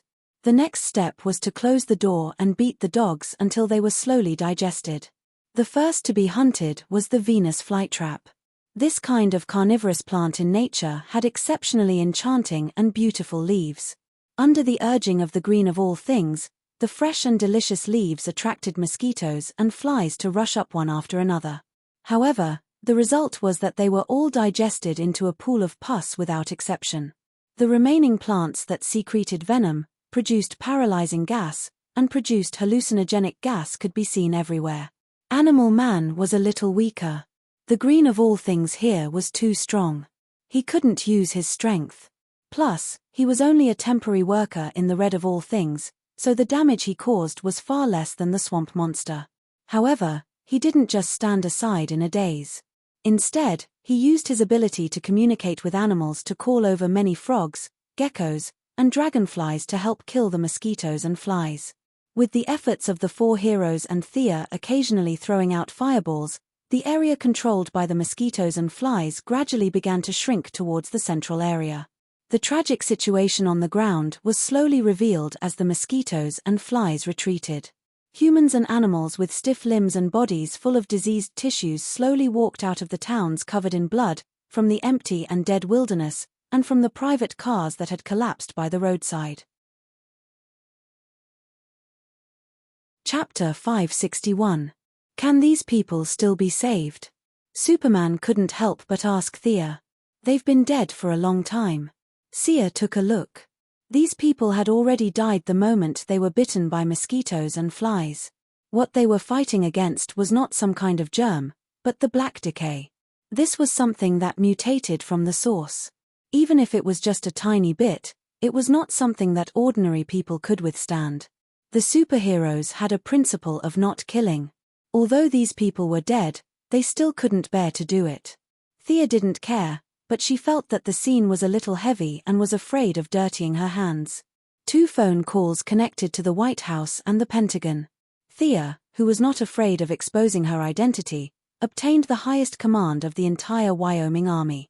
With the help of military satellites and her supervision, Thea began to arrange for the troops to clean up the zombies.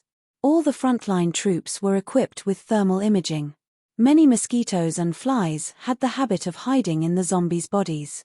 During the gap in the battle, Batman developed a device that emitted infrasonic waves to kill mosquitoes in a large area.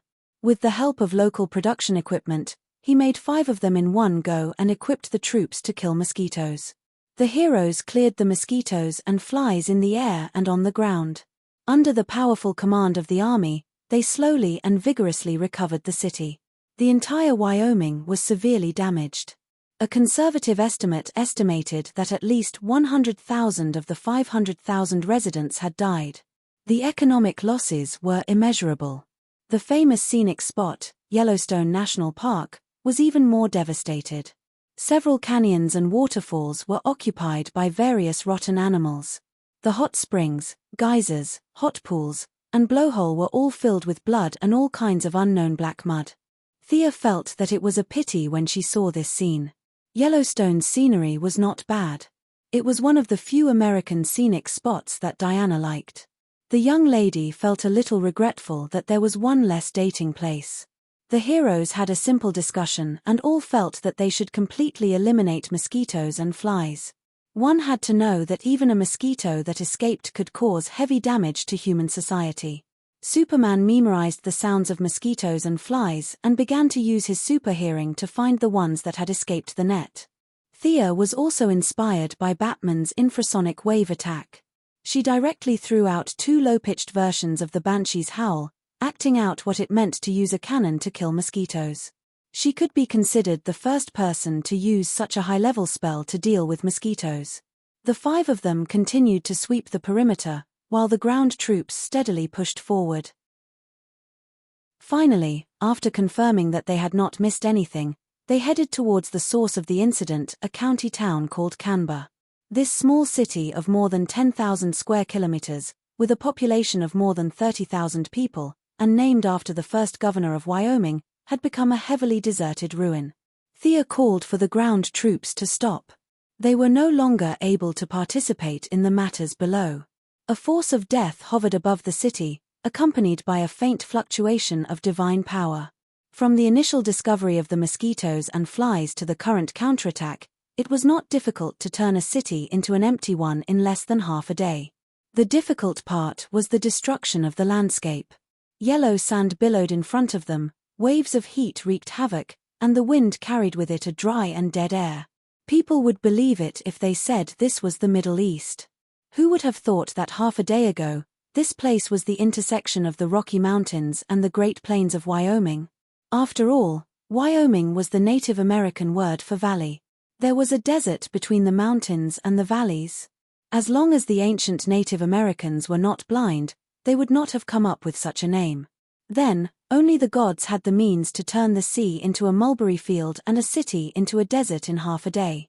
If she was not mistaken, this was the territory of the storm god Seth that the poison vine lady Zatanna had mentioned. Sia could only be said to be vigilant against such an unknown god. She was not afraid of him. She even dared to roll up her sleeves and slash at Hades. This storm god, who had been dead for God knows how many years and was now forcibly pulled up by the black rot, was not a problem. Thea originally wanted to let Batman command from the rear. Unfortunately, this omnipotent man had remotely controlled his Batfighter to Wyoming. The swamp monsters could weave vines into wings, and the animal heroes could imitate birds. The 5 of them roughly had the ability to fly, so they continued to fly as a group. After flying for less than 10 minutes, the city of the dead in the center of the desert was finally revealed to them. Black and brown dominated their field of vision. The ground was covered with thick blood. The blood had completely lost its vitality. The bright red blood that symbolized life had turned dark black. White bone buildings could be seen everywhere. The bones of humans and beasts were piled up messily, forming a unique architectural style. There were also zombies walking around in the city. Many of the beasts in the mountains were also infected. Under the control of the black rot, both humans and beasts had abandoned their original habits. They only knew how to patrol the place without thought or purpose until their bodies were completely rotten. There were a few birds patrolling the sky. Those who did not have supervision could only see that they were not birds when they got closer. They were human heads with spines attached to the rotting corpses of the birds. A few of the rotting birds saw Thea and the others and let out hoarse cries as they rushed over in a frenzy. These birds did not fly fast, but their disgusting effect was far stronger than their lethality. They were all shot down by the Batfighter with a few bullets. They were not here to eat. Since they had been discovered, there was nothing else to say. Let's fight. Thea did not hold back anymore. She directly opened the battle with the meteorite spell, a mixture of earth and fire elements. Ordinary mags could only summon 1 to kill. Thea summoned 20 of them in one go and threw them densely into the Black Rot City. The meteorites with great kinetic energy and flames smashed into the places where the zombies were the most concentrated. Many of the rotting humans and beasts were vaporized by the high temperature. However, in the next second, more rotting humans and beasts rushed out of the city. In this territory of the Black Rot, the swamp monster and animal man's strength dropped again and again. Both of them could not maintain their transformation. Fortunately, Batman had already predicted this and made some preparations in advance. Batman's old rival Bane's poison canister was directly modified and given to the swamp monster. At this time, the swamp monster was fighting with a big canister on its back. It looked strange. The canister was filled with the plant reagent he invented. With a little purification, it could obtain the green of all things. If the tube was not removed, the swamp monster could still fight. On the other hand, Animal Man did not have such a cheat. However, he did not have as strict requirements for the environment as the swamp monster. He could still use 40 to 50% of his strength. Batman's fighter was not very effective in the face of the rotting humans and beasts who were not afraid of death. He chose to attack from the outside. The main offensive force was handed over to Thea and Superman. The heat rays that could not be turned were a little limited. Superman began to use his freezing breath to clear a large area. Chapter 562. Sia, on the other hand, cooperated with Superman's frost breath. She switched from meteorite spell to frost spell, frost rain spell, hailstorm spell, super large range ice cloud spell, ice storm spell, ice tornado spell, and so on. The two of them were very efficient. With a total area of more than 10,000 square kilometers, They directly applied a trace of holiness to the small city that was mainly brown and black. The frost made the temperature of the rotten and dead city drop by dozens of degrees in an instant. The various kinds of walking corpses that were already inconvenient to move, now without the support of the black decay in their bodies, it was even more inconvenient to walk. The guy hiding under the city finally couldn't hold back and wanted to stop the destruction. Seth, the god of storms, and now the self-proclaimed king of decay, was made up of rotten flesh and bones. There was no living tissue in his throat, and he could only use the broken organs of many rotting humans to communicate his voice. Who are you people? In front of the supreme king of decay, what you should do is offer up your bodies, and I will bestow you with endless power. Oh! You also brought the green of all things and the red of all things avatars? It seems that you are not prepared to surrender. All the rotting humans spoke at the same time.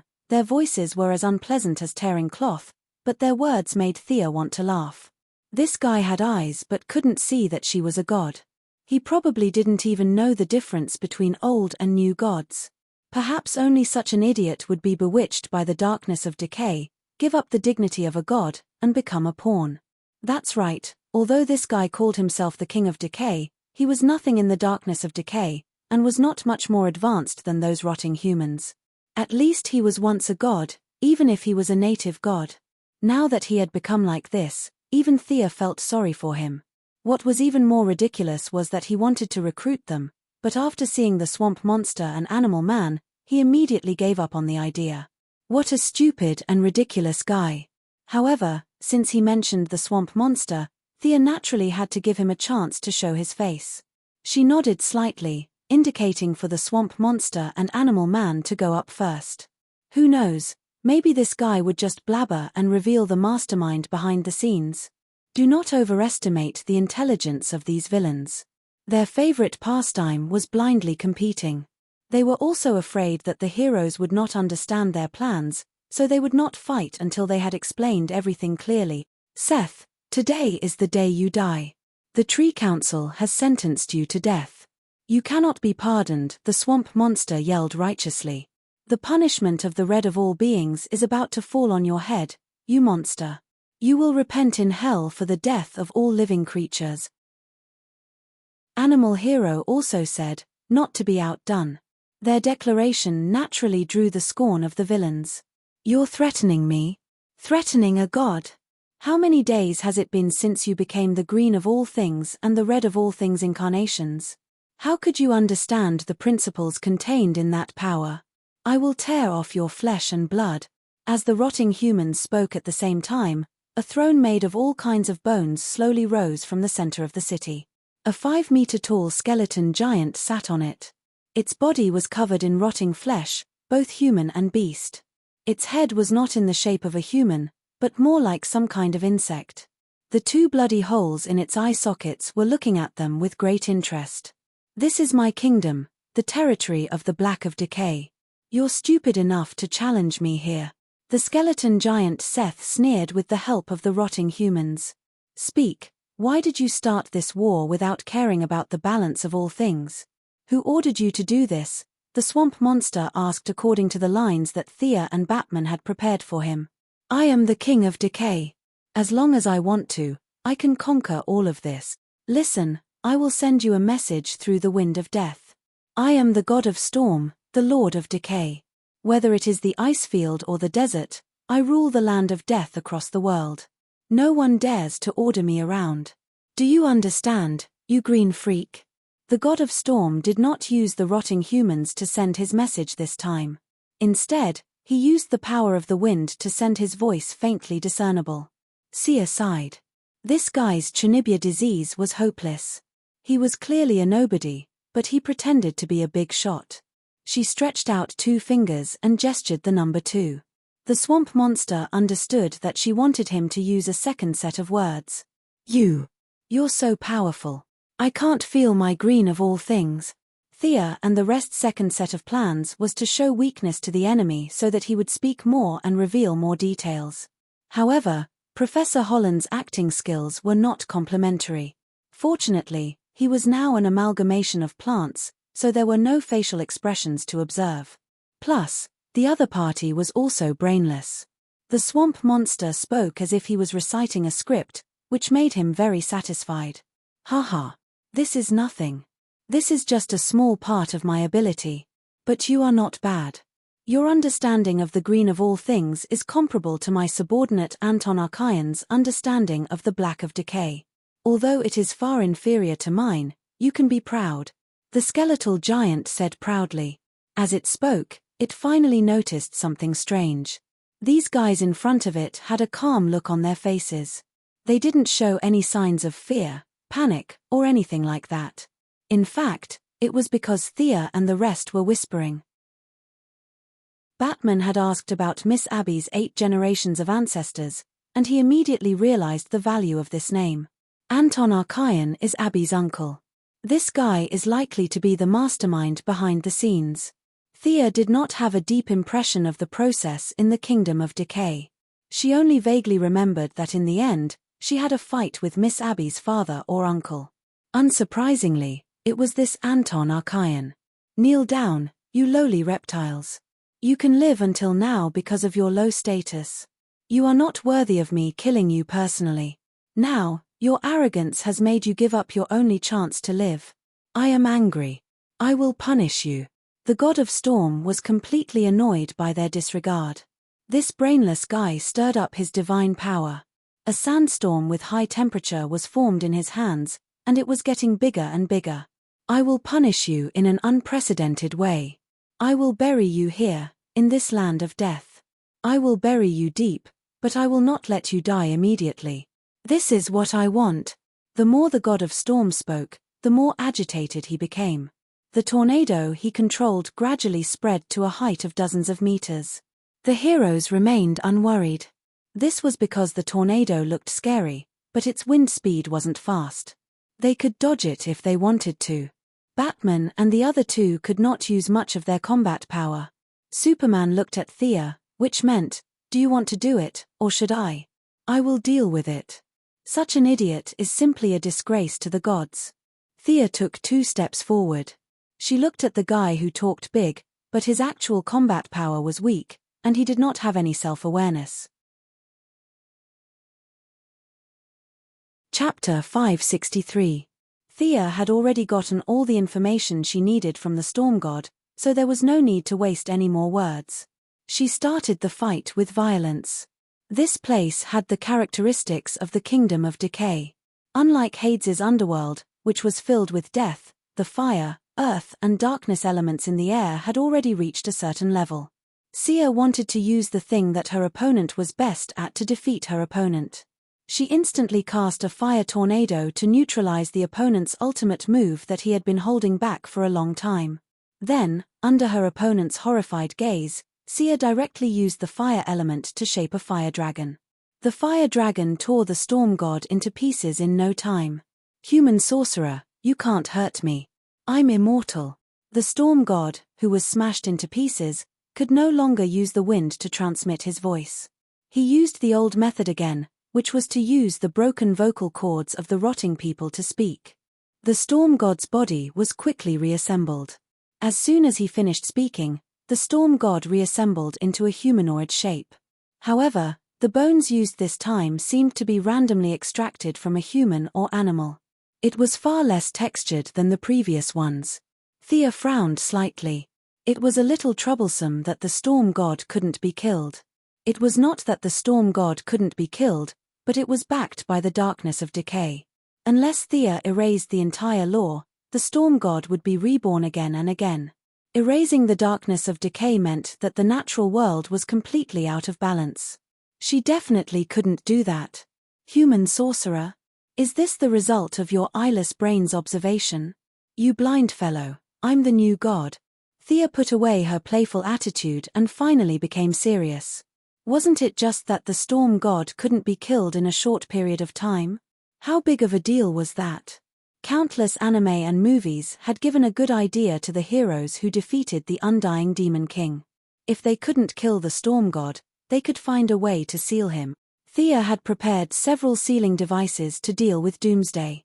At that time, Diana had used a lot of them to beat him until he was left with only a single drop of HP.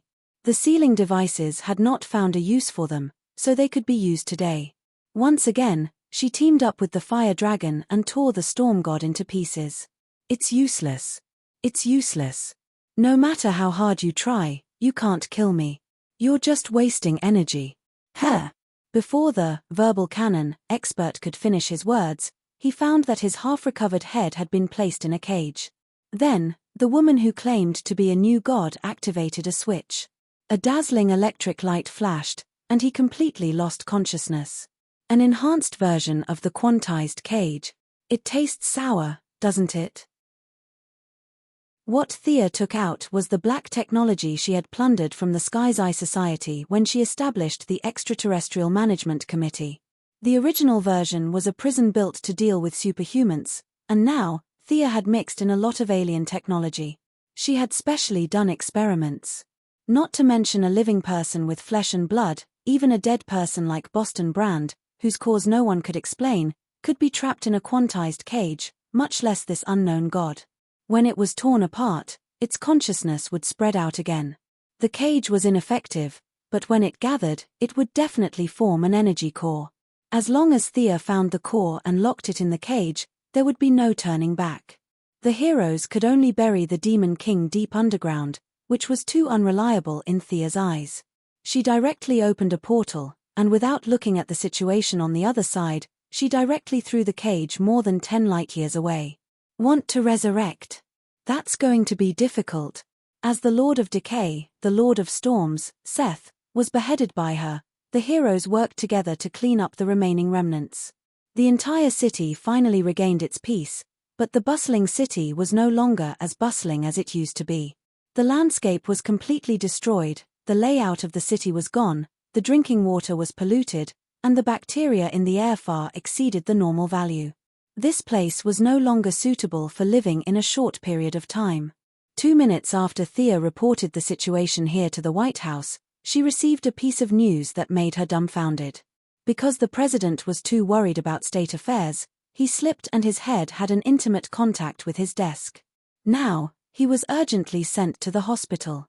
The conclusion of the discussion among the assistants was that the superheroes should deal with it themselves if they had the ability. The White House was very busy, and there was really no one to help them. This old thing was playing the blame game. Thea made a round of phone calls and found that the vice president had gone abroad for a visit 2 hours ago. As for the Secretary of State, he did not come to work today. The governor of Wyoming was straightforward. He submitted his resignation to the state legislature an hour after the disaster appeared. In short, none of the politicians who could manage things dared to take on this responsibility. In fact, they could not be blamed. From the perspective of ordinary people, at least 100,000 people were killed this time. The entire Wyoming was in ruins. This was too big a responsibility. If it was a biohazard crisis, they could still find a company to be the scapegoat. Now that it was not a biohazard attack, all of them chose to hide without exception. Thea also had to help the local government deal with the aftermath. After the flood and hurricane, there was the problem of disaster relief. The Black Decay did not have this problem at all. Those who came into contact with it were all dead. Those who were alive were not in contact with it, so it was very easy to judge. Batman and the others retreated first to look for Anton Archaon. Thea, who was very recognizable and almost a household name, began to command the local people to help themselves. Injured. There were almost no injured people. All the victims were burned in high temperatures. No one had the aesthetic to appreciate the broken city of Campbell County. It was completely destroyed by the bombs dropped by the local troops. The police and the National Guard were all equipped with weapons to maintain social order and arrest all the people who took advantage of the situation to loot. These people completely ignored the principles of trade, which made the goddess of trade and wealth very unhappy. A few of the most ruthless robbers were directly charged with treason. All the supplies of daily necessities were provided by the Quinn Group. The citizens whose homes were destroyed could receive supplies to last for 3 days. Clearing the roads, supplying electricity and water, restoring mobile phone signals, and gradually releasing the network restrictions, Thea commanded the remaining local organizations until the evening, when the state legislature temporarily elected an acting governor to take over all the work. Only then did she fly back to the metropolis. After fighting for 2 minutes, the trivial matters had been tormenting her for several hours. After drinking a few mouthfuls of water, she asked the child left behind, Beast Boy, "Have you found that Anton Archaean?" Beast Boy was a little unnatural in front of the female devil. "Ah, found him. They all went. What's the name of the place they went to? What's it called?" Seeing Thea raising her fist to punch him, the green-skinned boy was nervous. "Yes, Batman left a note for you." Thea took the note and read it. "Carpathian? That's really far." Beast Boy said obsequiously. Sister Abby said that it was her family's castle. Her evil uncle must be there. They all followed. "Maxine was hidden by Batman, leaving me to look after the house. Big sister, can you take me to see it?" Chapter 564. Thea thought for a moment as she watched Beast Boy pleading pitifully like a puppy. There was not much danger later, so it was not a big deal to kidnap this child from his home and bring him to take a look. Thea thought for a moment. "You can come with me, but you can't run around." Beast Boy nodded his head like a chick chewing on rice. Thea glared at him and found that his eyes were flickering. She knew that he had ignored her orders. Thea, who could be considered a master in dealing with naughty children, naturally had a way to make him obedient. Strict education had little effect, and threats and promises were the way to go. She took out the latest mobile phone from her bag and waved at the naughty child. "Look, this is a camera, this is a camera, and this is a video. You can listen to music and surf the internet. What do you think? Do you like it?" Beast Boy's bright eyes betrayed his true thoughts. Thea continued, "Next, you just need to record the entire battle, and this phone is yours." "Really?" After Beast Boy got Thea's confirmation, he was overjoyed. He began to study the various functions of the phone over and over again. He had long forgotten about his previous intention of looking around to watch the show. The Carpathian Mountains were located in Ukraine, which was a little far from America. Thea searched for a long time before she saw the figures of a few people. She had to admit that they were quite strong. Even without Thea's participation, the few of them fought well. The only bad news was that there was a new force involved. There was a sky-blue teleportation wave, and Thea brought Beast Boy to the other side. They traveled thousands of miles in the blink of an eye. When she arrived, she saw that the two sides were in full swing. The location was at least 1,000 meters above sea level. The temperature was very low, but there was still a lingering stench in the air. Beast Boy faithfully carried out his mission. He took out his phone and aimed it at the battlefield to start recording. Thea looked at both sides of the battlefield. On one side, there were 4 superheroes. Zatanna, Poison Ivy, Miss Abby, and a soul avatar in a cast-iron box were standing at the back. Fighting side by side with the superheroes was a group of villains, Death Shooter, Clown Girl, and Killer Croc. The leader was Thea's old acquaintance, the mature girl Lila Michaels, and more than 10 agents of the Heaven's Eye Society. On the other side, it was even more lively. The citizens were roaring something as far as the eye could see. All of them were holding sickles and wooden sticks, desperately trying to stop the group's advance. How could such a bunch of useless soldiers stop Superman? Thea thought it was impossible. She took a closer look and realized that these people were different from the people in Wyoming. They had not been completely infiltrated by the darkness of decay. They were still alive. This was also the reason why Superman and Batman had their hands tied. Superman was now blocking the bullets from the Sky's Eye Association, while Batman was hammering the Clown Woman and Death Shooter. For a moment, it seemed like a 3-way battle. "By the way, what are you doing? Where's Anton Archaean? Can't you just knock these ordinary people out?" Thea was a little puzzled. The main character was not here, so why were they competing with these small soldiers? Lila had a good relationship with her. Her husband, John Digel, was working under Thea. Besides, the Sky's Eye Association's top management knew that Moira wanted to go further, and the probability of success was very high. She could ignore Batman, but she could not ignore Thea. Amanda's order is to clean up all the remaining people here. The existence of these people is too dangerous. They must all be eliminated, Lila said in a businesslike manner. They can still be saved. Before Batman could speak, Superman was the first to object. Thea was a little confused. This was actually a matter of philosophy. Amanda thought that some people could be sacrificed to save the rest of the human race, while Superman was the kind of person who would save anyone he saw. The two sides were too different on the issue of principle. At this time, a few heroes who could fly over the heads of ordinary people and kill the mastermind behind the scenes quickly. In fact, it was not difficult. The difficult part was that the superheroes did not trust the Sky's Eye Association. They were afraid that these ordinary people would be killed as soon as they left. Of course, Thea felt that Lila and the others were thinking this way. You can control the first time, but you can't control the 15th time. If we withdraw today and sneak back tomorrow to kill them, you can't do anything. With Superman and Batman's intelligence, there was no doubt that they would think of this point. This was the focus of the dispute between the two sides. Seeing that both sides were waiting for her to clarify her position, Thea did not speak directly. In fact, she was inclined to eliminate the root of the problem. Many of the residents who blocked the way had lived here for a lifetime. It would be impossible to say that they were so slow that they did not know Anton Archaion's plan. They were not innocent. However, the position of the superheroes could not be lost. Thea could only think of a compromise.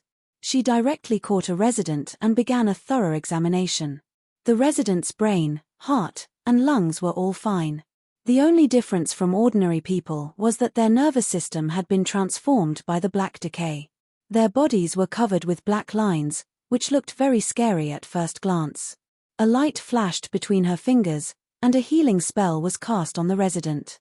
The resident was like being thrown into a steamer. A large amount of fog came out of his body, mixed with a nauseating stench. However, when the fog dissipated, the black lines in the resident's body were still the same. The color was slightly lighter, but they were not eliminated. How is it? The Sky's Eye Association stopped, and the superheroes naturally withdrew. Superman asked with some uncertainty. Little Thea also has an illness that can't be cured. How pitiful. This clown girl who did not treat herself as an outsider was in the late stages of mental illness. This guy squeezed into the middle of the crowd and saw Thea frowning. He was indescribably happy. The young mistress naturally would not bicker with a lunatic. She rolled her beautiful eyes before answering Superman's question. If I forcefully treat him, his nervous system will be destroyed. These people's bodies are very strange. Although they are said to be alive, their bodies have already begun to decay.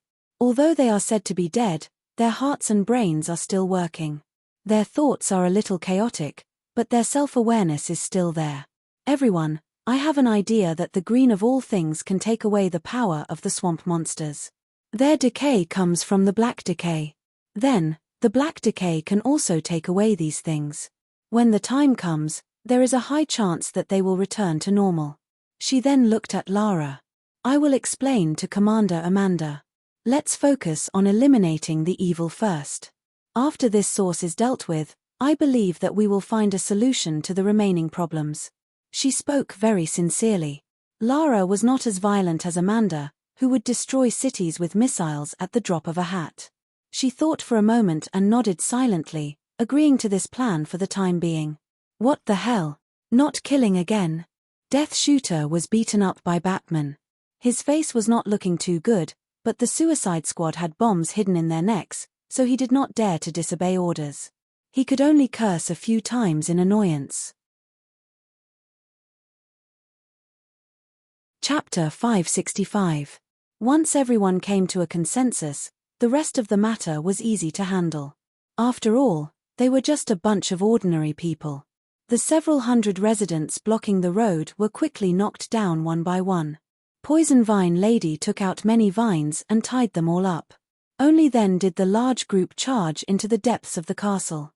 Thea didn't do anything. As a new god, she wouldn't do anything to ordinary people. This was the pride of the gods. Her role was more to coordinate the relationship between the two sides. On the way, she began to ask Batman about the information he had found out. Miss Abby also added from time to time. Thea finally pieced together the plot of the Kingdom of Decay. Miss Abby's uncle, Anton Archaon, was actually a psychopath according to the classification of modern medicine. He had a very serious necrophilia plot. When Miss Abby was a child, this crazy uncle discovered the power in his niece's blood and began to study it tirelessly. In order to fully experience the power of corruption, he sewed the skin of the dead onto his own body and constantly fed Miss Abby sleeping pills so that he could draw her blood. Miss Abby's current silver hair was very beautiful and manly. In fact, it was all because of her unscrupulous uncle who kept feeding her sleeping pills. If it wasn't for the power of corruption that constantly gave her strength, she would have already died from overdosing on sleeping pills. Wearing rotten human skin and drinking his niece's blood, Anton Archaon had somehow obtained a trace of the power of the Black Decay. Like Poison Ivy, who was an unregistered member of the Green of All Things, and Beast Boy, who was an unregistered member of the Red of All Things, he also used all kinds of incredible methods to turn himself into an unregistered member of the Black of Decay. Hearing this, Sia only felt that these guys in the natural world were too careless. Every one of them had loopholes. This was not the untainted land, where they paid attention to the great Tao and the heavenly divination. Couldn't they just patch things up when they were bored? There were so many loopholes, and it was as if they had discussed it beforehand. This incident was not complicated at all. In order to become an official member, Miss Abby's uncle spent a lot of effort. First of all, he couldn't kill his niece. If he killed Miss Abby, she would automatically become an official member. Then, his efforts of more than 10 years would all be in vain. Anton Archaon, the psychopath, was quite smart. He had fed his niece a lot of chicken soup about how big the world was and how she should go out for a walk. He had deceived the destined embodiment of the Black Decay far away. Even when Miss Abby was first awakened by nightmares, he was the one who suggested that Miss Abby leave the city and go to those poor mountains. From his point of view, sending Black Decay's incarnation to Green of All Things territory was just a matter of minutes. Green of All Things definitely had a way to trap her soul. He didn't expect Miss Abby to have known the infatuated Dr. Holland long ago. The two of them reunited in a poor ravine, and they achieved something good. The Tree Council had ordered Professor Holland to kill this woman many times, but he refused every time. This caused the Tree Council to turn against him and take back his power. The two sides had been in a cold war for a long time until Thea returned to Earth. Anton Archaon, who had sent his niece away, saw someone's Pacific Rim plan on TV one day. He was secretly happy. He was waiting for Green of All Things to be expelled by humans, and then he would benefit from the Black Decay's invasion of the human world. This was his entire plan. The storm god Seth, whose body had been separated from his body, was tricked out of Black Decay by a few words from him. This plan could be said to be so crude that it was almost non-existent. However, it was this simple plan that caused a heavy disaster to the world. Everyone was silent and didn't think too deeply about the meaning behind this plan. A few who could fly rushed into the town, and the rest of the people rushed in desperately like wild donkeys. When Superman kicked open a wooden door, the final trace of the mastermind finally appeared.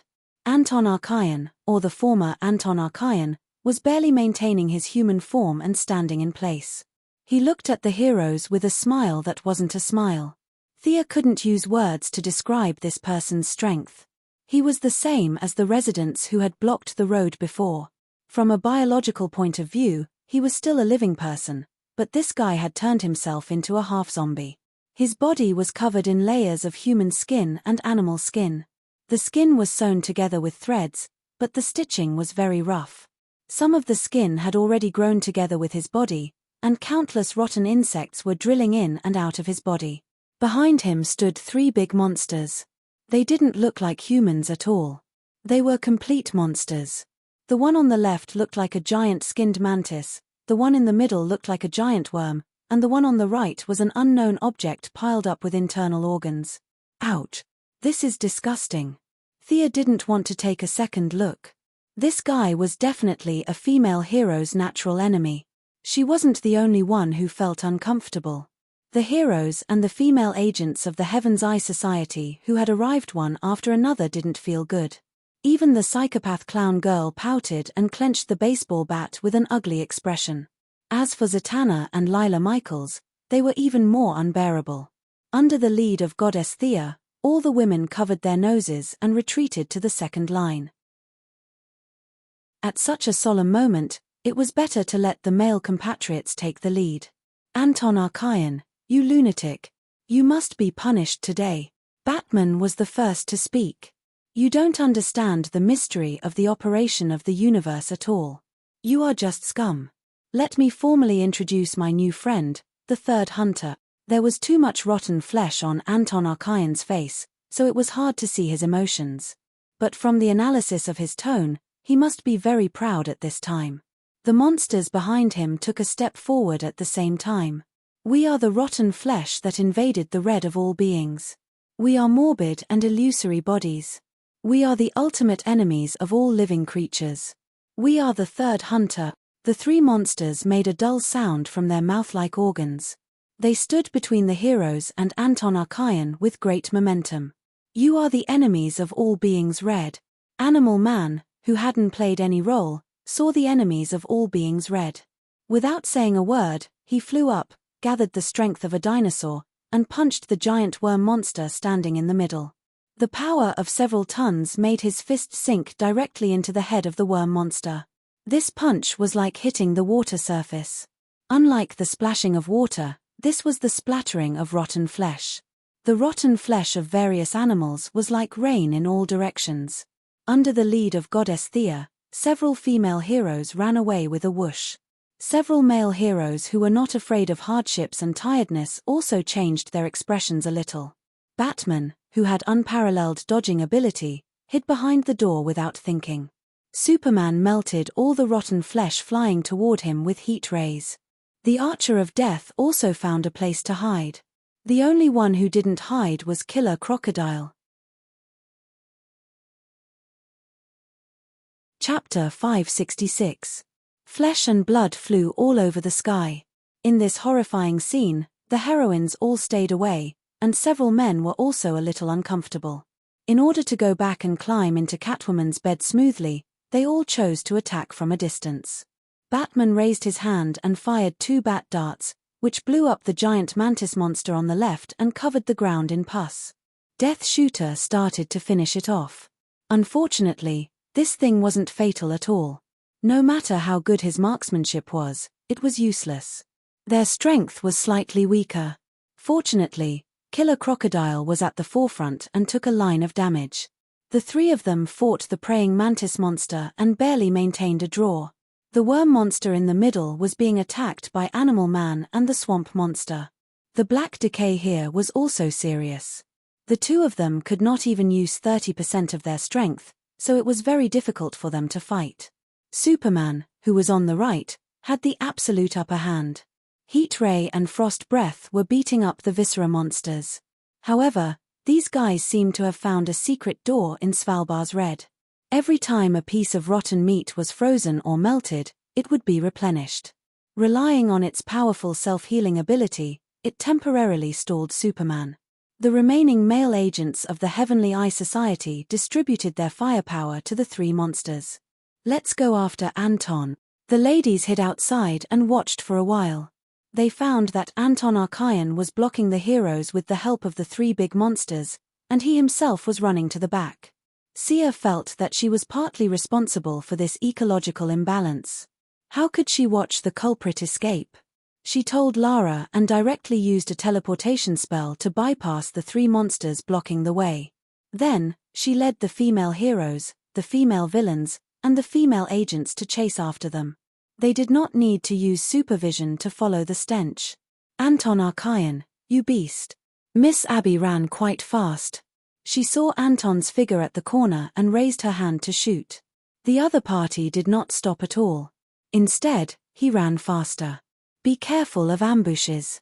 Thea warned them and slowed down at the same time. The enemy was familiar with the terrain and was able to shake them off several times. Thea's magic also hit the enemy a few times, but unfortunately, it was not very effective. This kind of psychopath had a high resistance to abnormal conditions and was almost immune to magic that affected the mind. He had many layers of skin on his body, so his elemental resistance was not low. The indoor environment was not suitable for flying, so Thea could not catch up to him. Everyone followed him and turned left and right. They came to the door of a basement. Anton Archaon stopped. He did not even look at Thea and the others. Instead, he asked Miss Abby with great interest, "My dear niece, behind this door is the darkness of decay. This is the real world that I spent 30 years to communicate with. You, and all of you, do you dare to follow me?"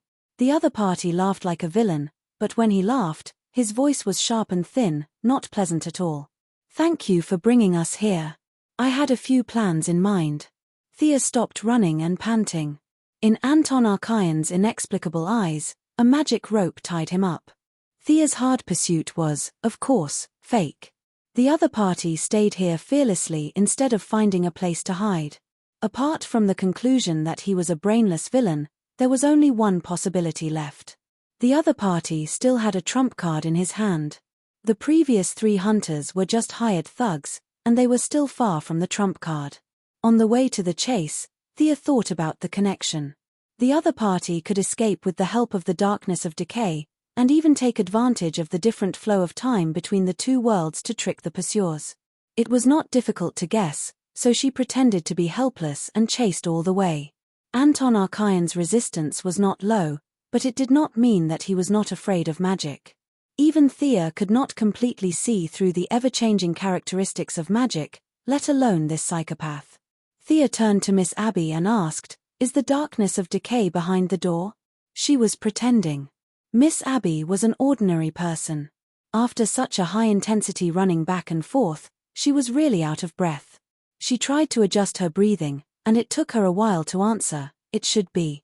You can't stop the darkness of decay. Only my niece or I can solve all the problems. Hey, if my niece doesn't want to go in, you can only let me go. Let me go in." Anton Archaon, who was tied up, said proudly. It could be seen that he had thought about these words repeatedly, and the order was very reasonable. If Miss Abby did not want to go in herself, in order to stop the spread of the darkness of decay, letting him go was the only option. Thea gave the people of the Sky's Eye Society a reassuring look, indicating that she was prepared. Miss Abby also showed a grateful expression. With her supervision, she found the decaying clone in the box in the outside world. Thea silently used the land replacement spell. With a flash of blue light, she directly teleported the box. When they opened the box and revealed the decaying clone inside, the people of the Sky's Eye Society only felt inexplicably strange. Anton Archaon's face was full of surprise. Thea didn't care about him. She muttered to herself over there, repeatedly saying things like impossible and how could it be possible. A fireball blasted the door. What appeared in front of them was not a basement, but a deep and dark void. Miss Abby began to communicate with the clone. The clone walked in shakily and finally disappeared into the void. Thea looked at Miss Abby a little nervously. She was still very confident about her plan, but it was better to be safe than sorry. If the darkness of decay did not recognize this fake, she could not go in herself. Fortunately, after 10 nervous minutes, Miss Abby finally woke up from her daze. "I am free. It inherited the darkness of decay. I am finally free from my fate," Miss Abby said incoherently. "Immediately stop the spread of the darkness of decay and withdraw the power of the residents outside," Thea immediately ordered. Wasn't this the reason why they went through so much trouble? Fortunately, nothing went wrong. Miss Abby connected again. Her clone seemed to have given some orders on the other side. The few people present didn't feel anything. Unlicensed Poison Ivy and Anton Archaon felt it the most. She, who didn't have any plants to control, summoned the plants again. Anton Archaon, who looked like a strong man before, shrank visibly. His strong body began to shrink rapidly. Large lumps of rotten flesh flowed out of his body like butter. Anton Archaon quickly shrank from a 2-meter-tall man to a skinny and lifeless old man. "What should we do with this guy?" Lara asked.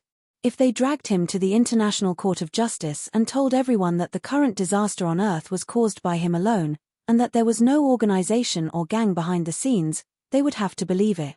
And it looked like he could die at any time. Chapter 567. He won't live for long. Thea saw that the old man was on his last breath, and she couldn't think of a good way to deal with him. Let me in, let me in. His body shrank, and the binding effect of the magic rope also disappeared. After all, it wasn't a fairy rope, and it didn't have the ability to shrink with the human body. The old man was freed and began to tremble as he tried to climb into the door. Clown Girl was very happy and wanted to hit him with a bat, but Lara hurriedly stopped her with a look. This person was very difficult to deal with. What crime should she use to punish him? Destroy the environment. The current law couldn't punish him at all. Shooting or imprisoning him was actually not appropriate. Thea thought deeper. This guy was too deeply infected by the black decay. Now that Miss Abby had taken back her power, Anton Archaion's human soul had been completely contaminated. The current situation was that as soon as he died, he would immediately report inside. Killing him would be fulfilling his wish.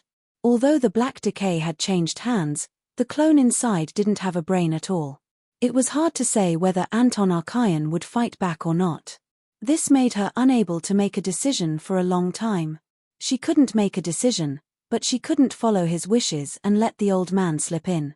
Thea summoned a magic rope and tied the old man to a tree. She was afraid that he would suddenly die, so she gave him 2 injections of nutrient solution. She was going to wait for them to finish studying before deciding on the final treatment plan.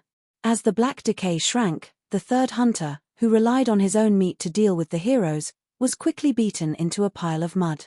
The heroes also rushed in. How to deal with the old man was also difficult for Superman and Batman. In the end, under Thea's suggestion, they threw Anton Archaion into the tree parliament and let the Green of all things deal with him. The matter was finally settled, and everyone went back home. Thea also sent Beast Boy back to San Francisco, but this guy relied on Thea's familiarity and wanted to transfer to California, saying that he wanted a change of environment. Are you interested in Animal Hero's daughter? Thea guessed the boy's intentions with a little guess. Hey, big sister is so wise. Little Beast laughed awkwardly. This was not a big deal. Thea thought about it and picked up the phone to help him with the admission procedures. As for what he could do in the future, it was up to him. After that, she hurried to Louisiana, where the swamp monster and Miss Abby were preparing to live in seclusion. Professor Holland, are you sure you want to do this? Thea asked. The swamp monster was inspired by Miss Abby's soul division. If she could do it, so could it. A man and a woman were better than a monster and a woman together. To be honest, he was a little tired of being a swamp monster. If he could be free without affecting the overall situation, it would be a happy ending for everyone. I'm very sure. Thea had always felt that she owed him a favor. She wanted him to stay away from trouble and live with the person he loved. No matter how she looked at it, this was repaying the help he had given her in the past. She divided the soul again and spent a lot of effort to create a clone of the swamp monster. In the afterglow of the setting sun, they watched the swamp monster slowly walk into the forest. The 2 of them held hands to thank Thea. Thea also felt a sense of accomplishment. She changed the destined Laro Yang flying together to fly together. She felt a hint of karma from it. If the swamp monster hadn't helped her activate her bloodline, Thea wouldn't have helped him divide the soul today. It was hard to say who helped who. Others had a happy life, but Miss Abby's life still had to go on. The Black Decay had hit the global economy hard. Nowadays, a gunshot on Wall Street could set the world economy back by a month, not to mention this kind of destructive disaster comparable to a natural disaster. The economic problem was actually a small problem. The Earth's resources were used less and less. If they continued to overexploit, the scale of the next disaster would be even bigger. After considering several aspects, it was urgent to start the early stage of interstellar travel and interstellar resource collection. Thea called the secretary and began to read the various materials collected by Luthor. Although Lex Luthor was in prison, Many of his experimental notes were left behind. This human, who was called a Level 9 intelligence by Brainiac, was indeed extraordinary. He didn't have a spaceship and couldn't survive in space, but by relying on satellite exploration, digital modeling, and environmental analysis, he had roughly calculated the resource allocation of the entire solar system and made a detailed plan. Thea, who had acquired all of Luther's high-end enterprises and secretaries, could naturally make some arrangements on this basis. After studying various materials for 2 days, Thea had confirmed the next step, which was to develop Mars. This star was twice the diameter of the Moon and half the size of the Earth. Its surface was covered with sand dunes and there was no stable liquid water. It could be said to be a desertified planet. However, humans didn't just name this place Mars. Countless hematite ores rose and fell one after another among the sand dunes. All kinds of rare metals were important materials needed for the Pacific Rim project. This place could be built as a resource collection point and an outpost for human space travel. What were resources? In modern society, even a 3-year-old child knew that resources were money.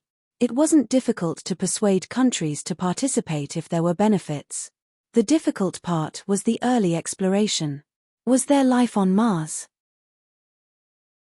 This scientific argument had been debated for 20 years.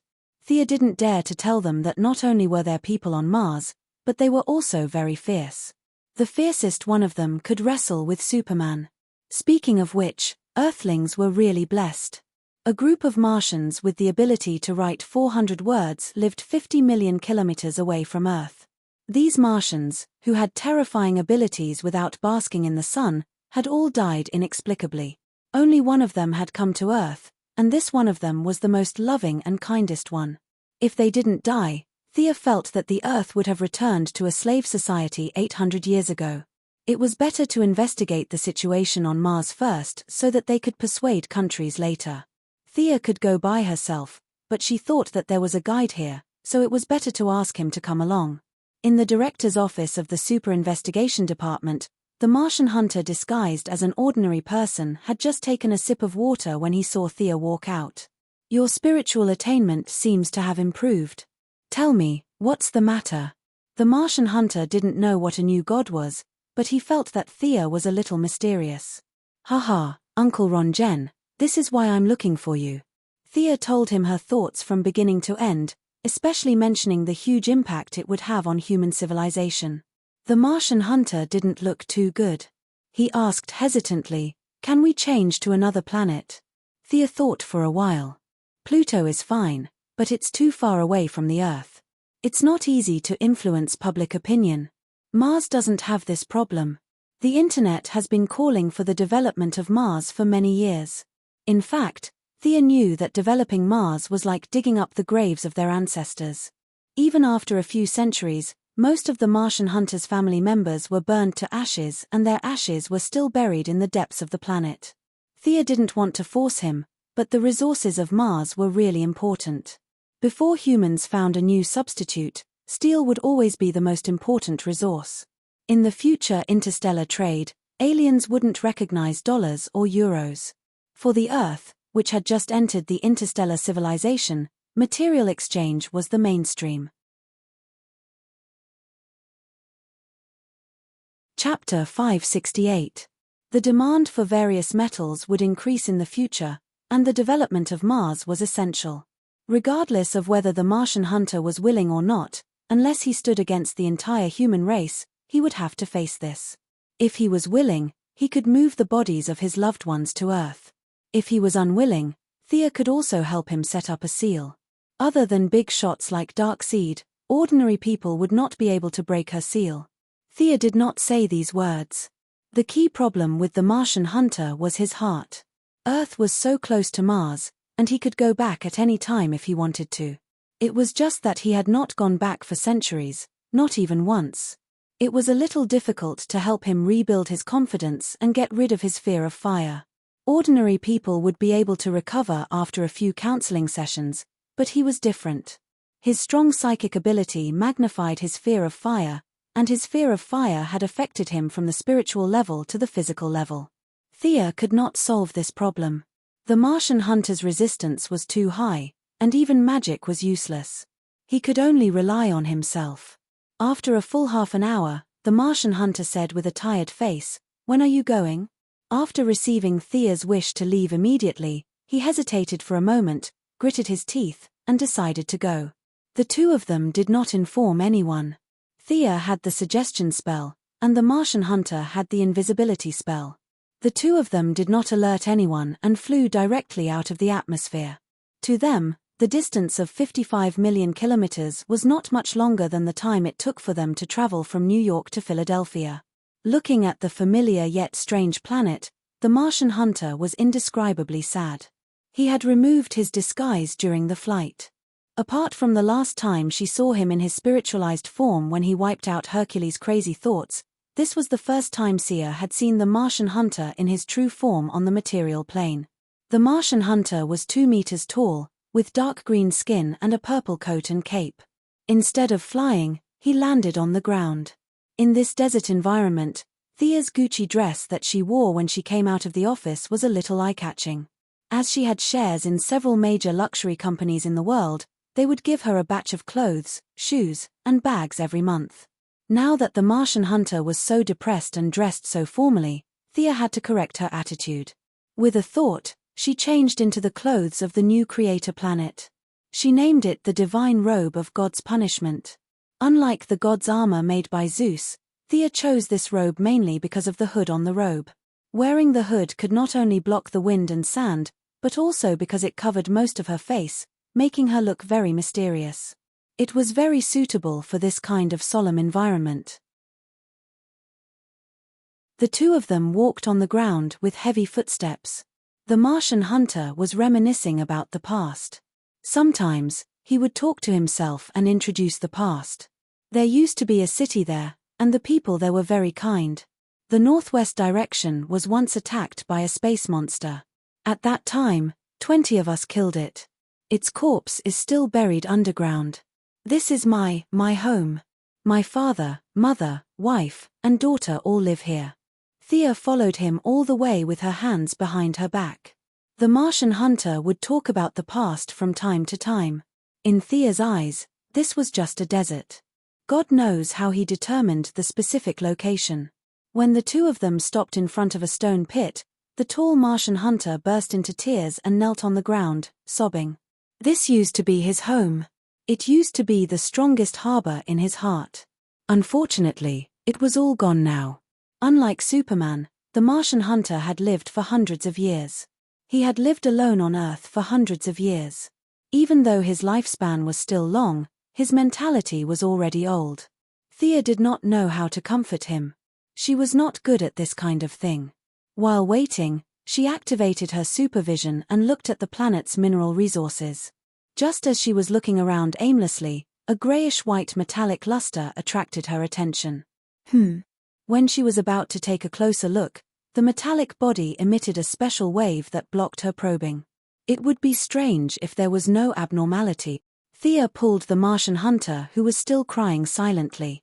Uncle Ron Jen, there is an abnormal object 19,000 meters to the south. It doesn't look like a natural creation.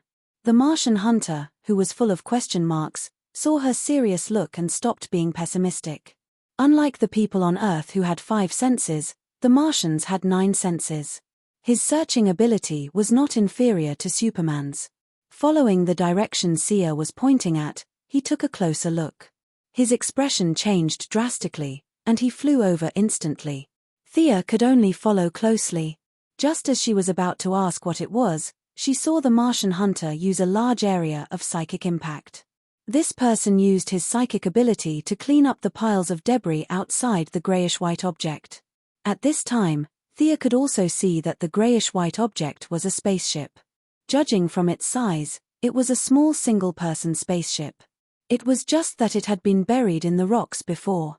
Coupled with the passage of time and the dust of this planet, it looked gray and inconspicuous. Thea saw the Martian hunter's expression as if he had seen a ghost and already had some guesses. The result was not surprising. This is a Martian spaceship. Judging from the traces at the scene, the spaceship has been here for less than 20 years. How is this possible? I should be the last Martian. The Martian hunter's expression was very interesting. Fear, surprise, disbelief, and a trace of hope. All kinds of emotions were mixed together. This spaceship was very strange. It seemed to be using some kind of psychic power to prevent her from prying. Sia could not figure out how such an idealistic thing like psychic power could be applied to a technological spaceship. This was completely different from her inherent knowledge system. Looking at the Martian hunter's confused expression, she could only do it herself. She was not dismantling the spaceship, just opening the cockpit. This small matter was not difficult for her. There's no one inside. Looking at the size of this cabin, it doesn't look like it's for a tall person like you. Is this a spaceship for you young people? The display is still charged. Come and see if there are any messages left. Thea did not speak Martian, but the light ring had a translation function. However, the ready-made Martian was right in front of her, and she was too lazy to take it out. The Martian hunter took 2 deep breaths and began to read the words on the display. As he read, he muttered to himself, "This spaceship returned to Mars 20 years ago. The spaceship's recorder shows that the other party is investigating the real cause of the Martian's extinction. The owner of this spaceship is Megan Moss." Looking at the Martian hunter's face alternating between white and green, Thea suspected that he would suddenly transform into a white Martian. She asked curiously, "This Megan is? She should be my niece, but the Moss family is very large. She has more than 300 brothers and sisters of the same generation, including her cousins. I'm a little dizzy, and I'm not very sure if this is the family that I remember." Chapter 569. The Martian hunter said a number in an uncertain tone. Thea's eyes widened. Their way of reproduction was indeed very different from that of humans. There were more than 300 siblings of the same generation. As an elder, it was indeed a very confusing thing. "Did your niece say where she went?" Sia had already come into contact with several members of the Young Titans. Whether it was Damian Raven or Beast Boy whom she had met a few days ago, they had all given her a good impression.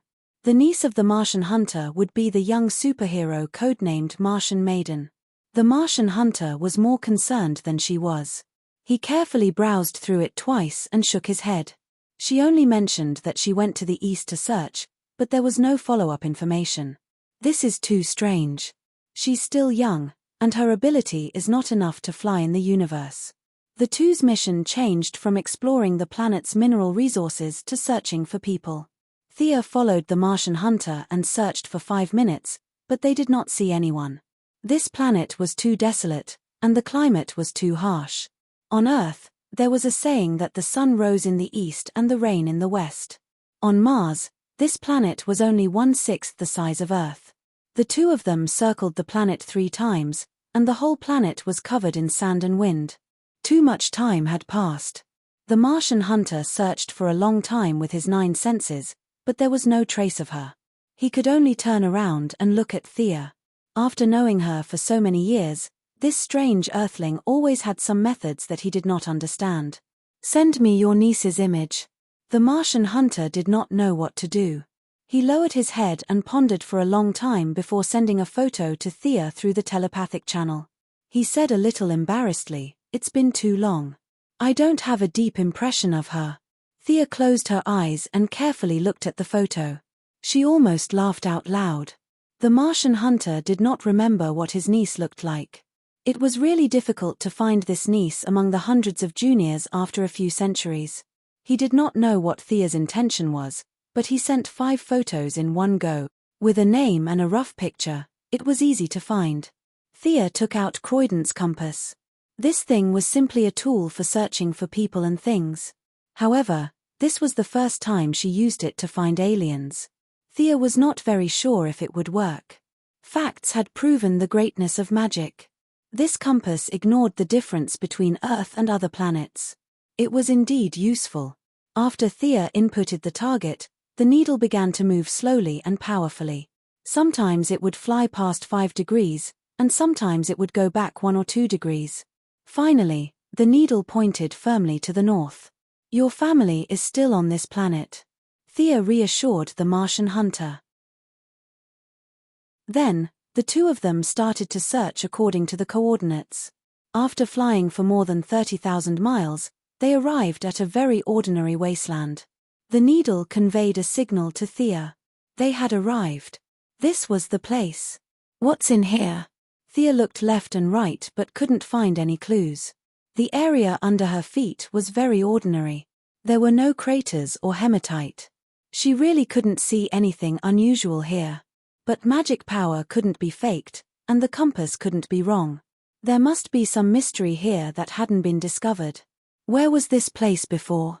Thea asked. What kind of place is this? The Martian hunter looked at the wasteland and was also confused.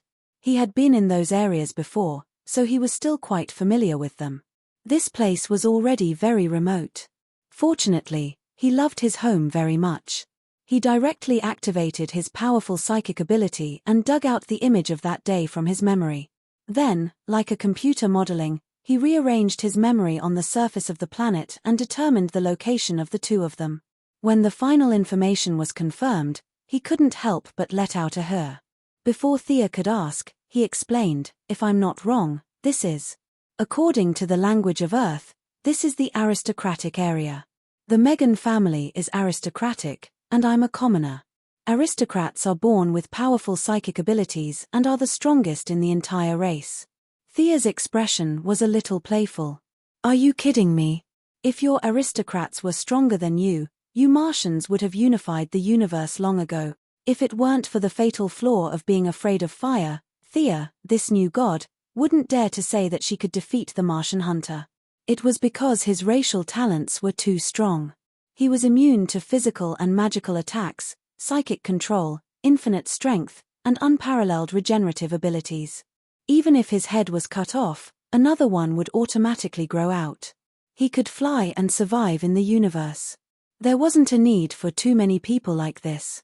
7 or 8 of them could defeat the Green Lantern Corps and the Little Blue Men. The Martian hunter had been holed up on Earth all this time. He didn't know how strong he was. Before she could instill the correct worldview in the old Martian hunter, Thea sized up the area again. Her psychic feelers began to dig deeper. When her psychic power reached 10,000 meters underground, it was bounced back by a powerful barrier. Thea was shocked this time. She felt something. Although it was a little vague, the rhythm couldn't be wrong. It seemed to be divine power that bounced back her psychic power. She seemed to have discovered something very strange. Did Martians have a god? When Thea told the Martian hunter about her discovery, he was a little uncertain. You mean to say that there has always been a god on our planet? It's not a figment of the imagination in those artistic works, but a real god with flesh and blood. I'm not sure what kind of life form it is, but there is no doubt that there is divine power below. Do you think it's surprising that there is a god? Hercules, who you've seen, is a god on Earth. Diana is also a god, and so am I. Thea felt that her acting was very good. She spoke calmly as if she was talking about something irrelevant. Especially when coupled with her dazzling golden robe, which Thea named God's Punishment, and her hood, which was more than half covered, she stood in the air with her hands behind her back. Whether it was her appearance or her rhythm, it was a strong visual impact. The mysterious aura contained in the silence was really suitable for the title of God. The Martian hunter felt that her words were a little strange, but he didn't think too much about the gods. We civilians can't come into contact with the gods. I always thought it was a kind of spiritual sustenance. I never knew that there was a god on Mars who had been watching us. Let's go down first. Your niece is probably down there. Such a big hidden danger had to be eliminated first. If this god jumped out when the other countries were to investigate later, it would be a big problem. The depth of 10,000 meters was not a problem for the two of them. The Martian hunter could enter the formless state, which was an ability that couldn't be explained by modern physics. Thea could even switch between reality and illusion. The two of them dived quickly. When they reached a layer of colorless and transparent barrier, they stopped in their tracks. Thea felt the divine power slightly. The other party was not a new god. There was no doubt about that. Judging from the waves of divine power, it should be stronger than Apollo and Hera. The Martians had a civilization of tens of thousands of years. Now that there were only 2 of them left, the probability of them believing in a god was very low. Chapter 570. If the probability of a god of belief was low, then the probability of the other party being a primordial god or a nature god was very high. These gods were all born from the world. For example, Zeus was a nature god. From a human's point of view, he was a playboy and was simply a scumbag. However, from his point of view, he was a part of nature. It was his nature to pursue beautiful things. How could he be forced to use human standards to ask of him? Nature gods were generally stronger than belief gods. Although Zeus was an old god, he could go against the Heavenly Father. This was very telling. Now, facing this unknown Martian god, she was a little worried. Thea's understanding of DC was only at the level of an ordinary person. She was definitely not very familiar with it. It was like she knew about Animal Man but did not know his name. This inexplicable Martian god in front of her made her a little flinch. She really did not know the details of this god. It would be troublesome if he was a god of space, time, and death. Just as she was wondering if she should go back and call some people to form a team to deal with this unknown entity next time, the Martian hunter could not wait to see his loved ones. He roared and used his powerful psionic power to force a hole in the divine barrier. The Martian hunter took the lead and rushed in. Thea could only run in helplessly. At the same time, she was thinking in her heart. If she could win, then she would fight. If she could not, then she would use the sonic boom to return to the new creation star. She was someone with a backer. Her Heavenly Father would not sit by and do nothing. Moreover, in this day and age, other than Batman, no one, God, could fight their way into the fourth world alone. If the other party was fierce and even the Heavenly Father was no match for him, then Thea could only accept her fate. However, the probability of this happening was very small. It was almost non-existent. This was the most pessimistic outcome. At this time, Thea was still very confident in herself. One or a few unknown Martian gods were still within her range of tolerance. Oh my God! I never knew there was such an area underground. The Martian hunter who rushed in first quickly stopped in his tracks. He seemed to be in disbelief. The buildings here were grotesque and variegated, and the style was like a ring. In the depths of this 10,000 meters underground, there was a miniature city, but now it was very dilapidated.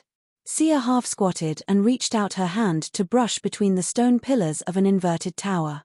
The material here was completely different from that on Earth, as if it was built by psychic power. The surrounding stone walls were engraved with words. Thea took out a light ring, switched to the language translation function, and read carefully. Malay Cadella, this was what the Martians called their planet.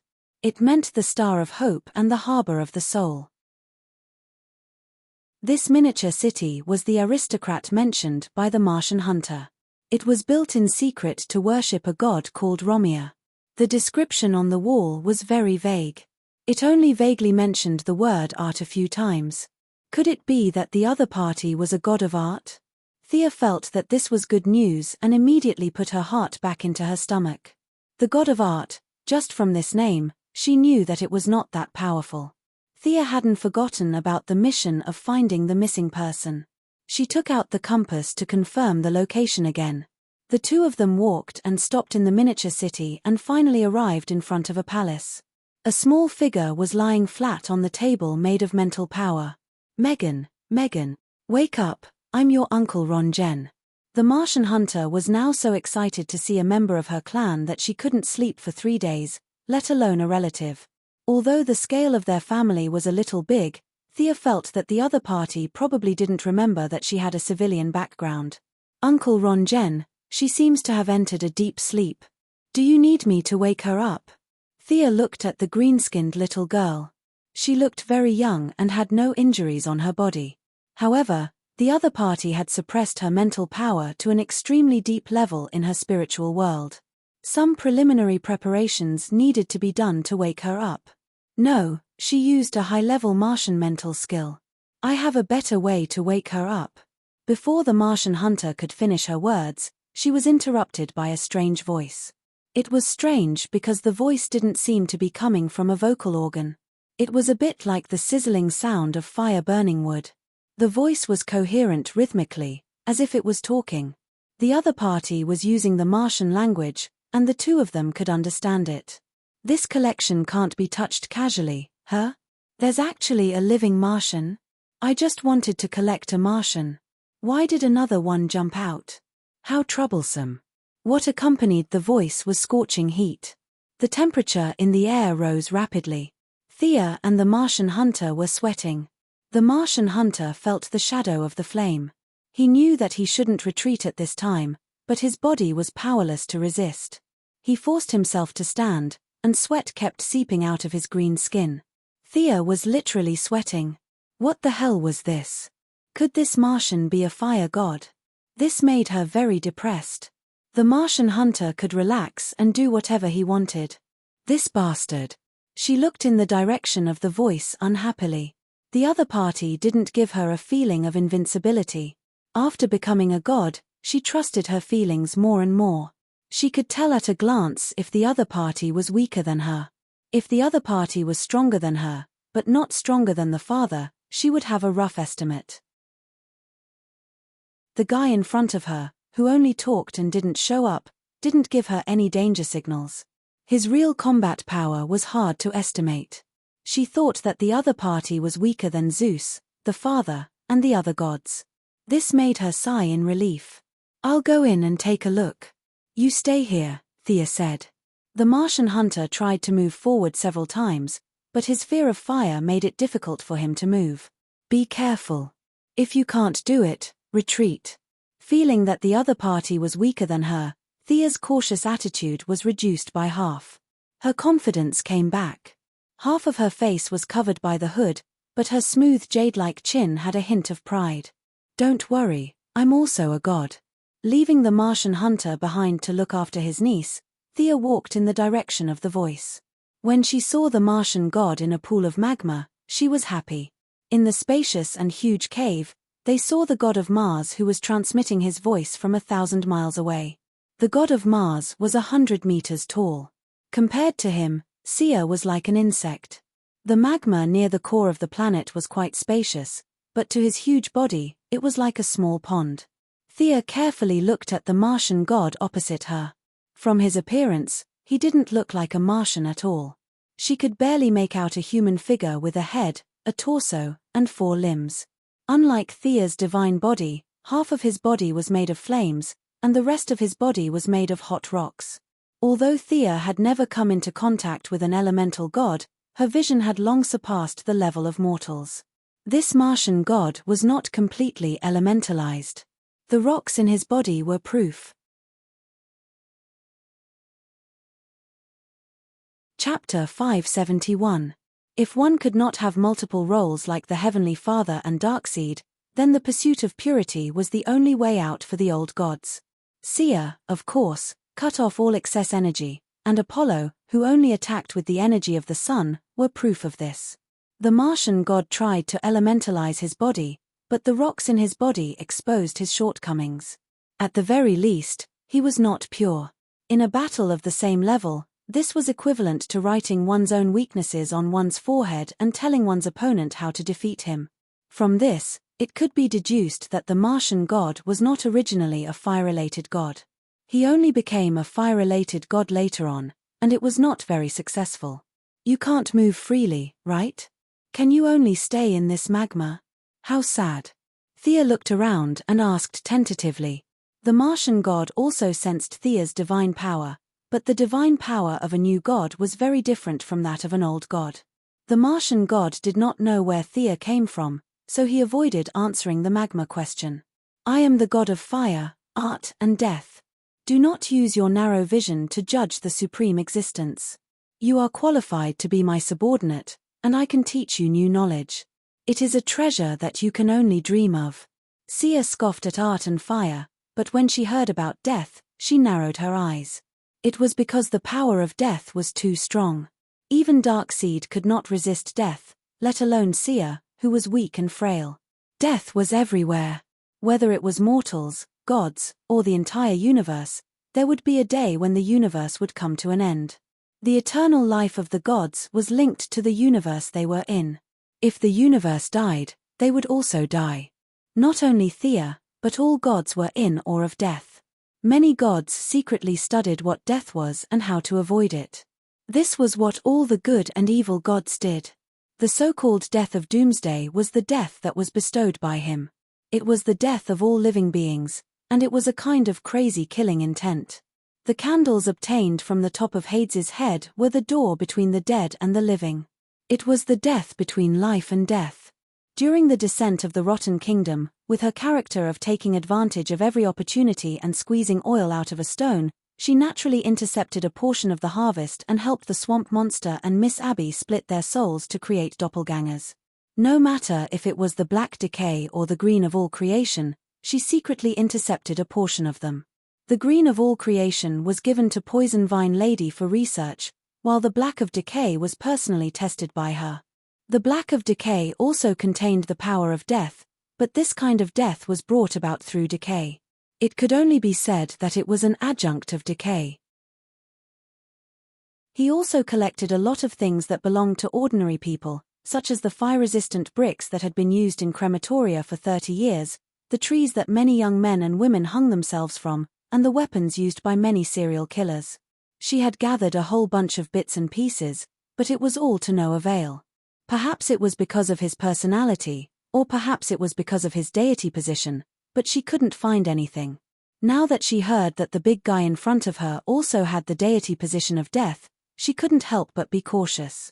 Just like Hades, he had studied death for tens of thousands of years, but he didn't dare to say that he had understood it. If she guessed correctly, he was the Helamir of Malachadra, Mars, that was praised on the stone walls in the outside world, the god of flame, art, and death. 3 alien gods that didn't really fit together claimed to have seen through the mystery of life and death. This made her cautious. You are the god of art that the Martians praise in the outside world, right? I can roughly think of the flame, but how did you obtain the deity position of death? Thea asked. The new gods fused with the origin and brought about the deity position, while the old gods comprehended from the big rules and obtained the deity position. There was an essential difference between the two, but part of the meaning could be used for reference. As if mentioning the other party's proud deeds, the Martian god named Helamir also wanted to share his experience with this strange god. His voice was still unpleasant like sawing wood. How to obtain the deity position of death? Of course, it was from a large number of deaths. Annihilation. I saw the end of all things from death. Only by personally ending them could I obtain this illusory power. Sia had a bad feeling. Who are they? Who are they? The Martians. That's right, that's what death told me. Only by cutting off all ties could I obtain the favor of death. I bestowed the curse of Helamir and spread it among the Martians through telepathy. Overnight, they were all burned to death by the fire of their souls, haha. Gathering the power of everyone's souls, I opened the door of death. I obtained a new life. Thea's face was extremely ugly. You killed all the Martians. They were the people who worshipped you, the source of your faith. Helamir said contemptuously, they were all burdens. Only one's own power is eternal. Thea was completely speechless. She admitted that she wasn't a good person, but she wasn't evil to such an extent. Just for a possibility, he slaughtered the people who had worshipped him for thousands of years. This kind of guy didn't deserve to be a god. Thea was a little angry, especially when she thought that the Martian hunter outside had his family destroyed because of this guy. Her relationship with the Martian hunter was not as good as her relationship with Batman. This was mainly because the Martian hunter's fatherly love was too strong. All the young and beautiful girls were his daughters. Thea's age was neither too old nor too young. In order to avoid trouble, she always deliberately angered the Martian hunter. The two bickered many times. They didn't act like elders, and they didn't act like peers. Slowly, they got used to this way of getting along. Now that she knew that the person she respected very much, a person who deserved everyone's respect, a person who was thoroughly good, his whole life was affected by this monster in front of her, Thea was burning with anger. You deserve to die. "You bastard, you don't deserve the title of God." Thea took out the sword of victory and pledge and roared loudly. The holy sword began to gather all kinds of colors with her anger. She wanted to seek justice for all the Martians who had died unjustly. Revenge for the unjustly dead, this was her justice. The hero mirror in front of her was completely evil. Thea's eyes were unprecedentedly firm. The holy sword in her hand drew a beautiful arc and slashed towards Hieromere. "Idiot, you're waving your sword at a true god. Kneel down now and I'll forgive you." Hieromere was indeed unable to move. He could only condense a golden flame in the palm of his hand and deflect the attack of the holy sword from the side. Since the fight had already started, Thea wasn't going to talk to him at all.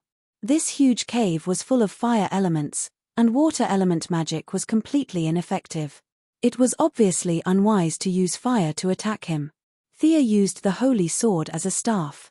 She tapped the ground lightly and summoned a 100-meter-tall stone giant.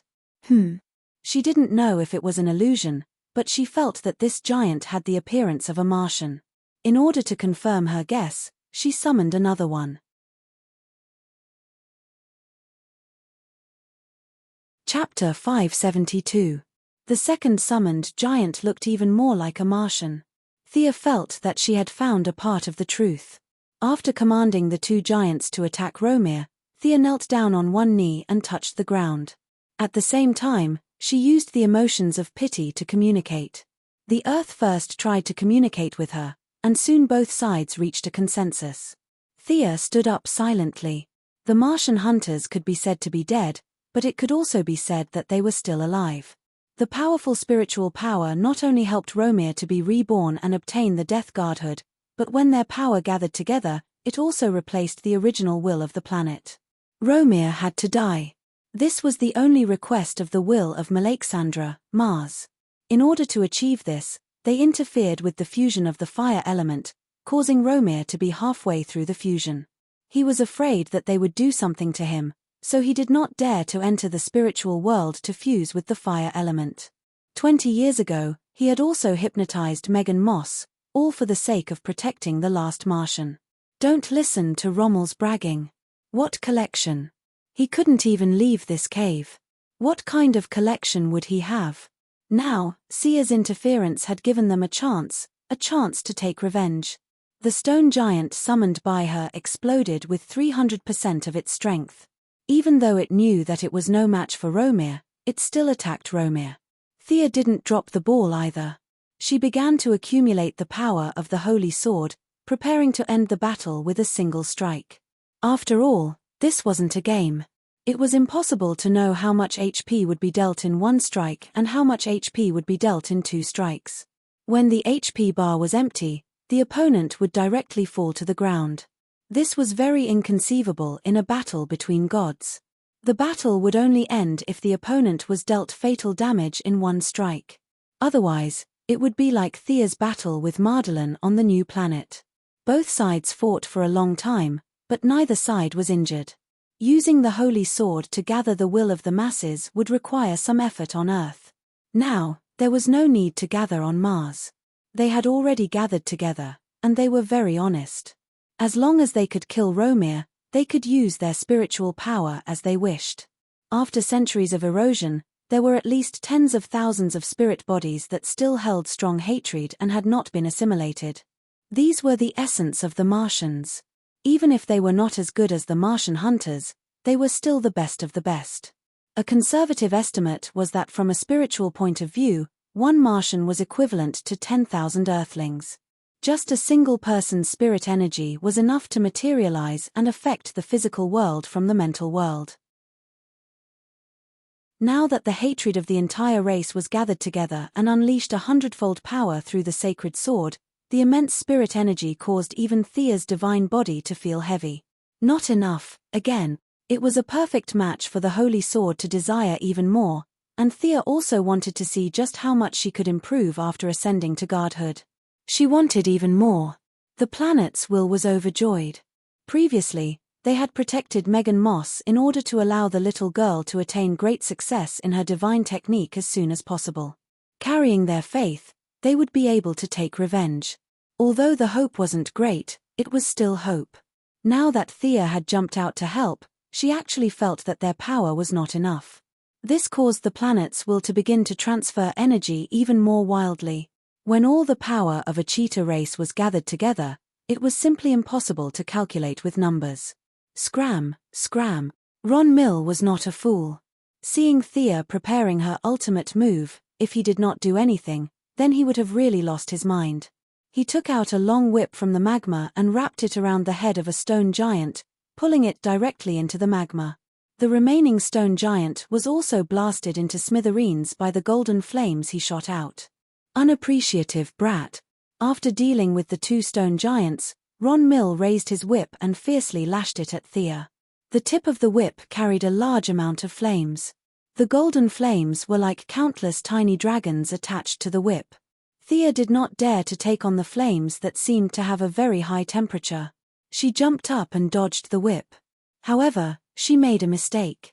The other party's whip technique was sloppy and ordinary, but the flames were unique. The bright silver flames left the whip and wrapped around Thea. Haha, did you see that? This is my living flame. You should be honored to die under this move. In order to avoid this unknown flame, Thea could only continue to fly upwards.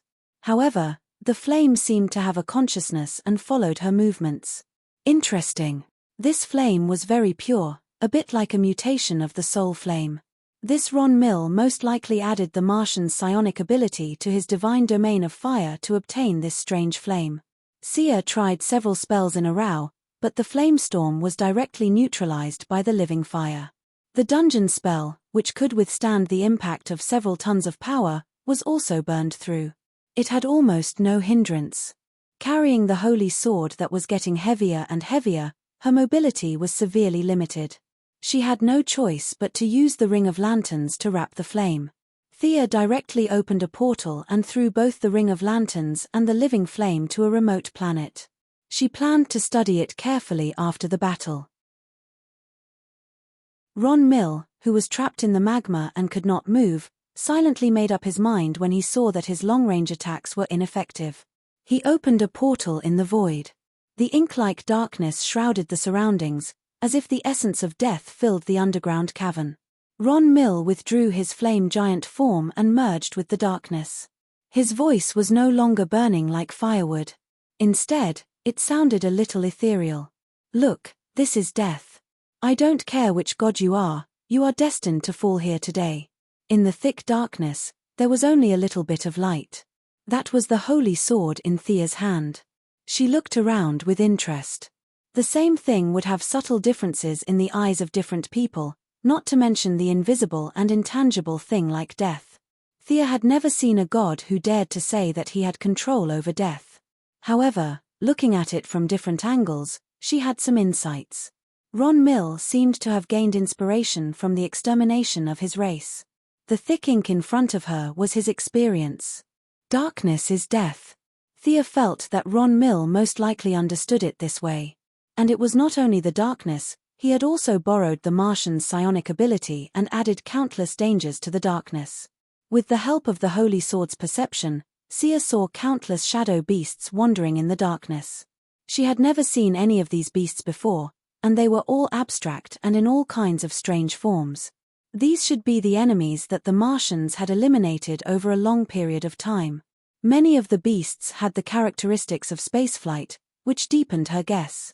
Thea was now a little hesitant. Should she directly release the light born from the Holy Sword and break through this barrier, or deal with the shadow beasts for a while and accumulate more power for the Holy Sword?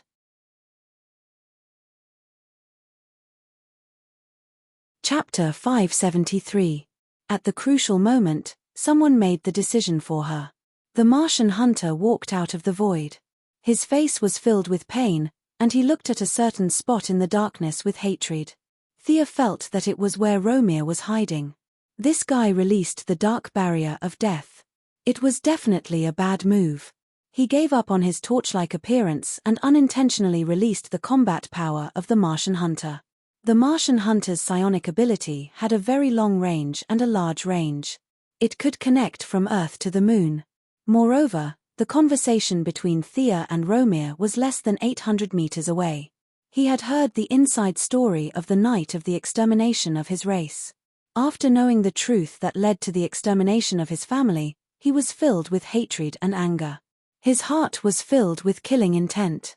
However, the raging flames from before stopped him. He could only watch as Thea took revenge for his people. He couldn't move a single step. This filled him with frustration and helplessness.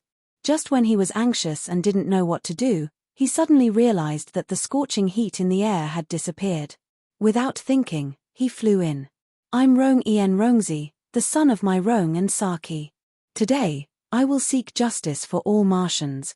As the Martian hunter shouted, the entire planet seemed to respond to his call. The huge hole resonated with his voice. This vibration continued to the surface. On Earth, 50 million kilometers away from Mars, several reconnaissance satellites observed the drastic changes in the Martian magnetic field. Compared to Thea, Rong was a proper Martian. However, he didn't have a weapon that could carry his psionic power. Many Martians who still retained their consciousness could only create some shadows to encourage him. It was truly spiritual encouragement. Father, Mother, Milia, Graham. Many shadows appeared around him. The Martian hunter, who was originally very idealistic and relied on his psionic power to conquer the world, received the encouragement from his people, and his psionic power increased by a large margin. He didn't have any divine power, nor did he know anything about the Death Guardhood. However, relying on his psionic power, which was one of the best in the entire universe, he forcefully opened up a small area in the darkness. The light of the soul was resplendent and mysterious. It intersected with the radiance of Thea's holy sword, reflecting each other. Ronjen Rongzi, I remember you. Your name means supreme light in the Malaikadra language. When you were born, your light of the soul could envelop the entire planet. Romia, who was hiding in the dark, said darkly. Your people are too powerful. What the world needs are gods, not powerful mortals. All of you will eventually perish. I don't know how you managed to escape the calamity, but today, you will definitely die here. Contribute your unique soul light to my authority of death. After leaving his flaming body, Romir seemed to have freed himself from the shackles of the lava. He could now move freely in space. Under his command, countless shadowy beasts attacked the two of them in a frenzy. Thea continued to maintain the Holy Sword's energy storage. She only maintained a defensive stance, leaving the attacking part to the Martian hunter. To be honest, this was the first time she had seen a Martian hunter fight at full strength. She felt that the Martians were a threat to her status as a god, so it made sense for her to wipe them out. The Martian hunter was too fierce. He had no divine power or divine position, but he added his soul power to his body, which was comparable to Superman's, and the energy that burst out was not inferior to that of the new god. In theory, the shadowy beasts, which were immune to abilities other than magic and divine power, were beaten by him until they cried out in pain. This was the overbearing aspect of soul power. If I feel that you will be injured, then you will be injured. If I feel that you will die with this punch, then the opponent will really die. Soul power was a very idealistic power. Thea could only say that she had grasped the surface of it. She was still far from being able to freely use it in battle like the Martian hunter. To a certain extent, the use of the light ring also placed great importance on soul power, but it did not need to be so profound. As the Martian hunter violently cleared the area, the originally countless shadowy beasts gradually became clear. Dealing with these small fries could not quell his anger. The revenge of the entire race was on his shoulders. He whispered to Thea and hurriedly rushed towards Romir. The other party did not know that he was afraid of fire. As long as he changed his form, the super Martian in front of him, who could compete with a super Saiyang, would immediately shrink. Romir could only meet the aggressive Martian hunter head-on. Soon, the two of them fought back and forth. Unable to use the flame whip or live fire, Romir was forced to retreat by the Martian hunter's psionic punches. Even if he hid his tracks, the Martians, who had turned into the planet's consciousness, would still point out his location. He was now in a dilemma. The Martian hunter was simply unforgiving. The 100-meter-tall Romir was beaten back by him, and even one of his arms was cut off by the Martian hunter's soul blade. Even though it quickly grew back, this god still felt humiliated. Uncle Enrong, go away. The light energy Thea had accumulated this time was 3 times more than when she fought against Doomsday. It seemed that the amount was not much, but in fact, it was because every time it carried an additional portion of power, the weight of the holy sword would increase. The accumulation of power was not additive, but multiplicative. Thea did not know how many Martians she had gathered. She was just very confident that the other party would not be able to block or dodge this sword. The powerful convergence of power seemed to have a trace of karma. The other party regarded mortals as ants. Today's result was destined because of the pass. Gods were indeed great, but mortals could not be ignored. For all the Martians, Thea held the holy sword and flew up. The two of them approached each other rapidly. The light on the holy sword reflected Romir's desperate face. He could not block it in time. The rules of the world restricted his space of movement. He could only watch as the holy sword stabbed into his left eye. The bright light shone into the world. The cave that was previously filled with thick black ink was flooded by the light. The 100-meter-tall Romir fell to the ground. The holy sword gathered the light of the souls of all the Martians. Not only did it disperse the darkness in the cave, but it also broke Romir's death divine domain. Romir, who was originally the god of art, was obsessed with obtaining the death divine domain. Ironically, he could not use this power at all. He could only drink poison to quench his thirst and use the flame divine domain to suppress the death divine domain. Now that the death divine domain was directly broken, the balance in his body could no longer be maintained. His whole body was like a torch, burning fiercely. The divine domain began to backfire. His life was about to come to an end. Regardless of whether he was self-combusting or not, Romir, who had turned into a big candle, caused a serious disturbance to the Martian hunter. It was a pity that he could no longer see this scene. The Martian hunter, who was previously majestic and could reach the sky and catch turtles in the sea, instantly withered when he saw the torch. He was only holding on because he was still thinking about the blood of countless people. My son, you must be strong. Rong-Ien, my husband, we will always be with you. Father, you must promise Graham that you will live on well. Thea saw 3 big and 1 small Martians surrounding Rong-Ien. Their voices were like a breeze blowing past. The Martian hunter's face changed from pain to sorrow. The light of the holy sword was still working. The entire underground cave was filled with the light of the souls of the Martians. This also caused more and more Martians to walk out. You're tuning in to the Celestial War YouTube channel. Don't forget to subscribe and join us on this journey to catch the most captivating stories.